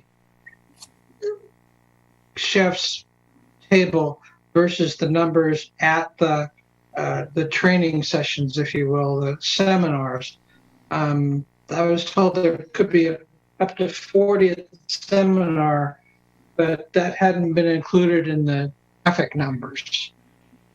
So I'm curious if that too is to be only off-peak, and if so, when does they assume that off-peak period to be? Well, we can ask Mr. Crane if you're directing that question to him, but let me provide a little context. The way we envisioned our classes, they would occur in the mornings, approximately 10 a.m. So it's a post-breakfast and before lunch opportunity for somebody to learn more about agriculture. Okay. And we expect the same thing to occur in the afternoon, post-lunch, and before dinner at either 2 o'clock or 3 o'clock in the afternoon. The typical size of these classes in our prior experience have been 15 to 20, which is a comfortable size. But when asked the question, what is the room able to accommodate, it can accommodate up to 40 people. If it were 40 people, and it's at that time of day when we're not operating the chef's table, we have 10 extra parking spaces in the lot. So there's not a parking shortfall even for that purpose, in assuming all 40 people came from the outside. But that's not our business model and wouldn't make sense. We're not trying to compete with the CIA for cooking classes or any other party. We're trying to provide a meaningful, immersive agricultural experience for our lodging guests. So the overwhelming number of attendees at these classes will be lodging guests. What's a little ironic to me is that in other conversations with the community, when we initially proposed these classes being only for our hotel guests, we had a number of objections to that because the community feedback was we have such a unique opportunity to enhance people's understanding of agriculture and to learn about organic and sustainable methods that it would be a shame not to offer that to the public. And so we modified our program to be able to accommodate that desire, which is partly explains how the specifics of that need got overlooked in this massive analysis. And I have no Nevertheless, it's problem. off-peak. I'm just kind of nail down what, where, how much, I that was understand. missing from the document. No, I completely understand and completely on side with you. So, Mark, are you here and would you like to comment on this? Yes, sure. Hi, Mark. Hi, John. The peak traffic hours that we were looking at was AM peak on a Friday, which is before 9 o'clock in the morning. Right. Friday afternoon, 4:30 to 5:30 was the peak traffic hour. And then on Saturday afternoon, 2 to 3. Did you look at a peak period at all, Mark? Well, we took counts that examined traffic, throughout the afternoon. And in fact, we were taking the traffic counts from your general plan circulation element update. So we had more than one specific hour, but the hours I just quoted you were the peaks for the days. They were the same hours that were studied as part of the general plan. But yeah, the hours, for instance, 4:30 to 5:30 is a peak on a Friday afternoon. There are other hours of the afternoon which are slightly less but similar. Yeah, and that's my worry. I mean, as you noted in the traffic study, it's very congested out there during certain times of day, and I'm worried that the traffic counts that were hose counts did that artifact where things are so crowded it slows down enough where your numbers are actually, your conditions are actually poorer, but because not as many drive across the hose, they're not counted. So I'm kind of interested in looking at a peak period rather than a simple peak hour. But you did your analysis as is done standard, but I'm not so sure that that works in this location is the bottom line. Well, let's say we also went in and took a look at the criteria that the city discussed and was used in the general plan circulation element, which was decreasing saturation flow rate to replicate stop and go traffic on Highway 29. So after discussion with Public Works, it was agreed that we would use the same criteria, which penalizes capacity at the intersections. And we would use that criteria for evaluation of all the intersections along Highway 29. Okay. And you've essentially, by the applicant assigning certain functions to certain times, have eliminated them from the peak hour, and that's fine. That's good to know, but to make sure that continues to happen, we may have to set some times, or at least literally saying they stay out of the peak hour in whatever resolution we write. Right. The impacts are correctly calibrated to your analysis. But one of the things that we did at the direction of the applicant was we assumed that a 200-person event was going to be starting, which would have their maximum traffic both on a Friday peak hour and a Saturday afternoon peak hour for the maximum impact on the system. And we said, we offered up to the applicant, well, if you can just not have traffic during those hours, we can do that evaluation, or we can do it so you have the full amount of traffic, see what impacts come up, and see if you are willing to live with anything that's significant and the impacts that you have to mitigate.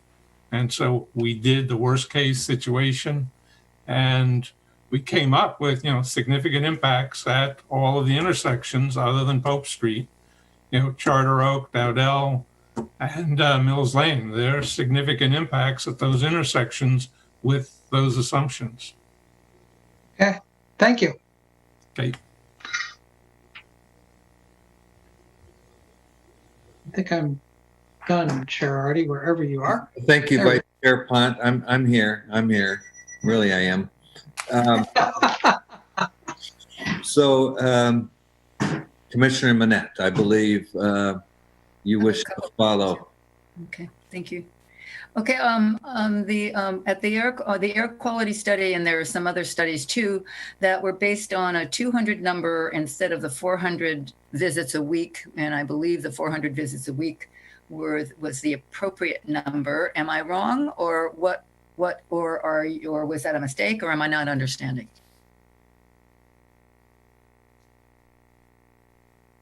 Commissioner Bennett, I don't know what reference you're making. Well, in the air quality study, it was based on a number 200 visits per week, but your report shows that you're going to be having 400 visits a week. And there was another study that was also based on 200 people a week, when 400 people a week was, if this isn't enough information for you to find it, I'll do some homework and come with this on Thursday. Would that be better? Because, that would be helpful, because I'm not understanding the question. Okay, then I'll come back with that.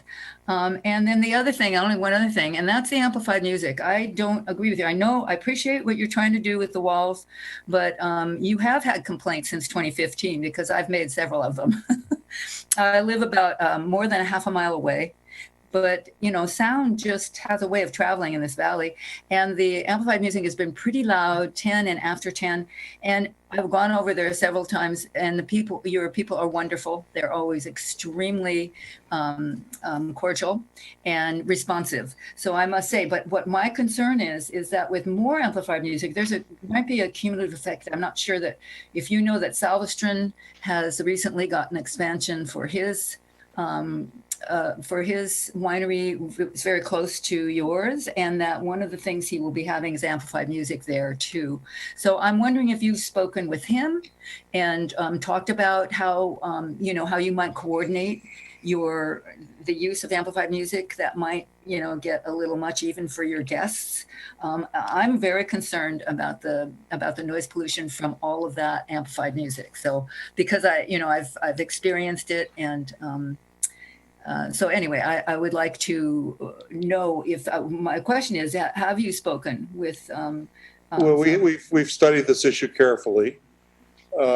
First, we have had a very rigorous complaint log since for the last number of years. I'm sorry if we didn't record your complaint, because we recorded all other known complaints. Okay. City has no report of any complaint. No, I went first. And in our studies, there's also a presumption that the sound is coming from our lawn and outdoor area on that side of the property.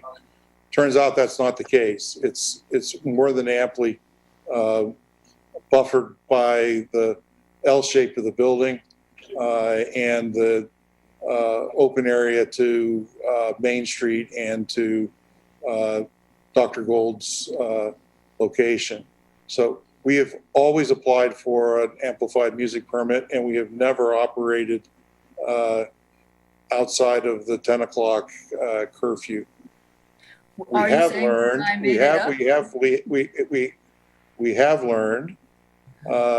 interestingly, that what the sound issue has been is our patrons at the outside bar, and that which is not an amplified music question, it's a crowd noise.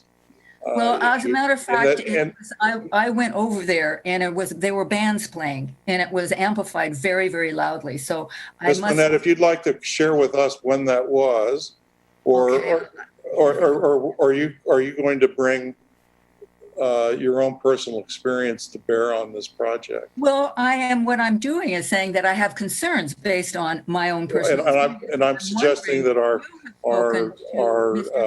sound experts, we could speak in a moment, we have no evidence of a problem from that part. We have concerns about our crowd noise, and we have identified the appropriate mitigation measures, which include the sound wall and the raising of our fence from 6 feet to 8 feet, and using materials that further reduce the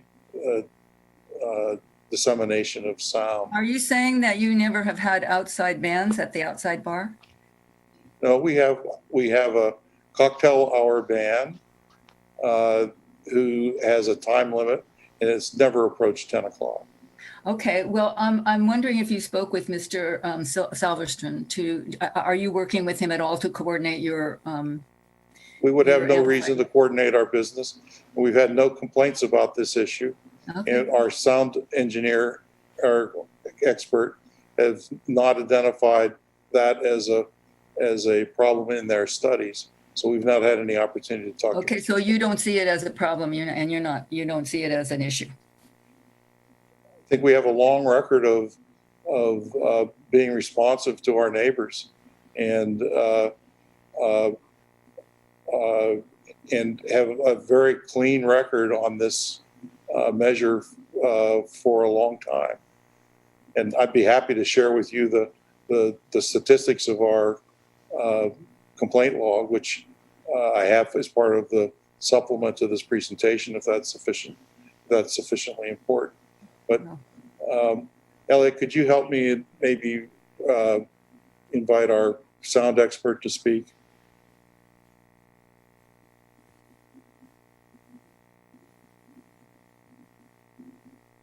Michael, do you want to address the questions?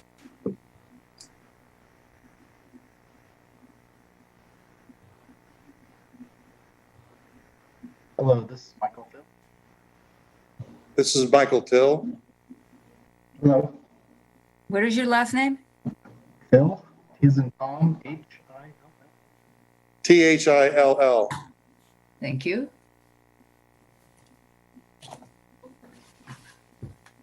So, Ms. Burnett, your question is... Can't hear you. Sorry. Can you hear me? Yeah. Your question is about cumulative... Whoops, can't hear you again. Sorry, I'm speaking as close as I can. Can't hear you.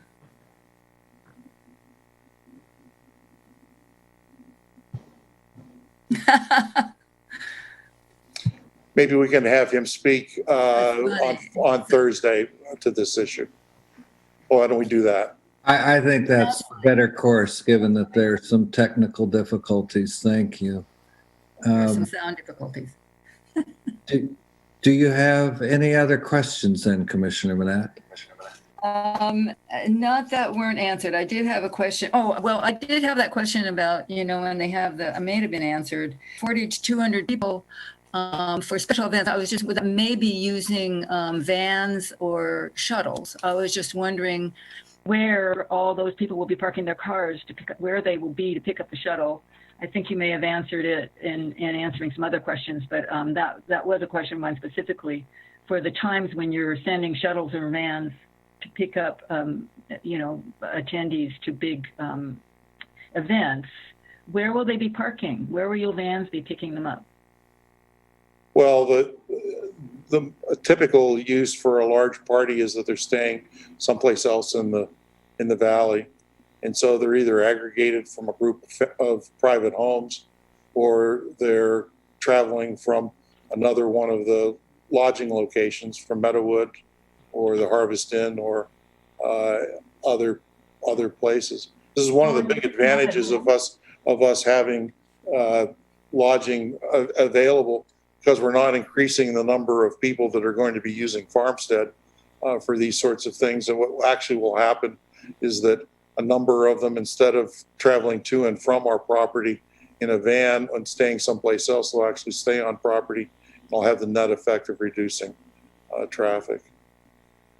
But what if they don't? I mean, if you're having, I see. So you're saying your vans will be picking them up at short-term rental places and places like Meadowwood? Is that what you meant? And they won't be coming from out of town, parking in a parking lot and then being... Well, they could come from both. We've brought people by van from San Francisco in the past, but it's wherever the group is originating from. Sometimes it's a group of local people. Sometimes it's people that are staying in other hotels, and sometimes it's people that are traveling as a group from other cities in the Bay Area. It's not just a bunch of individual people coming and then... Oh no! I mean, we're not selling tickets to a 200-person event for that kind of purpose. No, it's a private party, and the onus is on the organizer of the private party to help us manage the transportation, and that's it's written into the contractual agreement with the sponsor of the party, and we hold them accountable for complying with our requirements for how they are to arrive and depart. Okay, that makes sense. Thank you. Thank you, Mr. Hall. Thank you, Commissioner Manette. We have time, I think, for just a couple more questions before we hit our cutoff at 9:45. Commissioner Hale, do you have any questions for the applicant?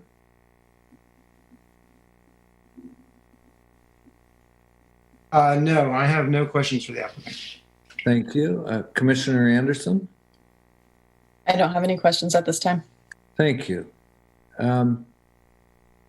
Neither do I. Thank you very much. Mr. Hall, we'll see you again soon. I think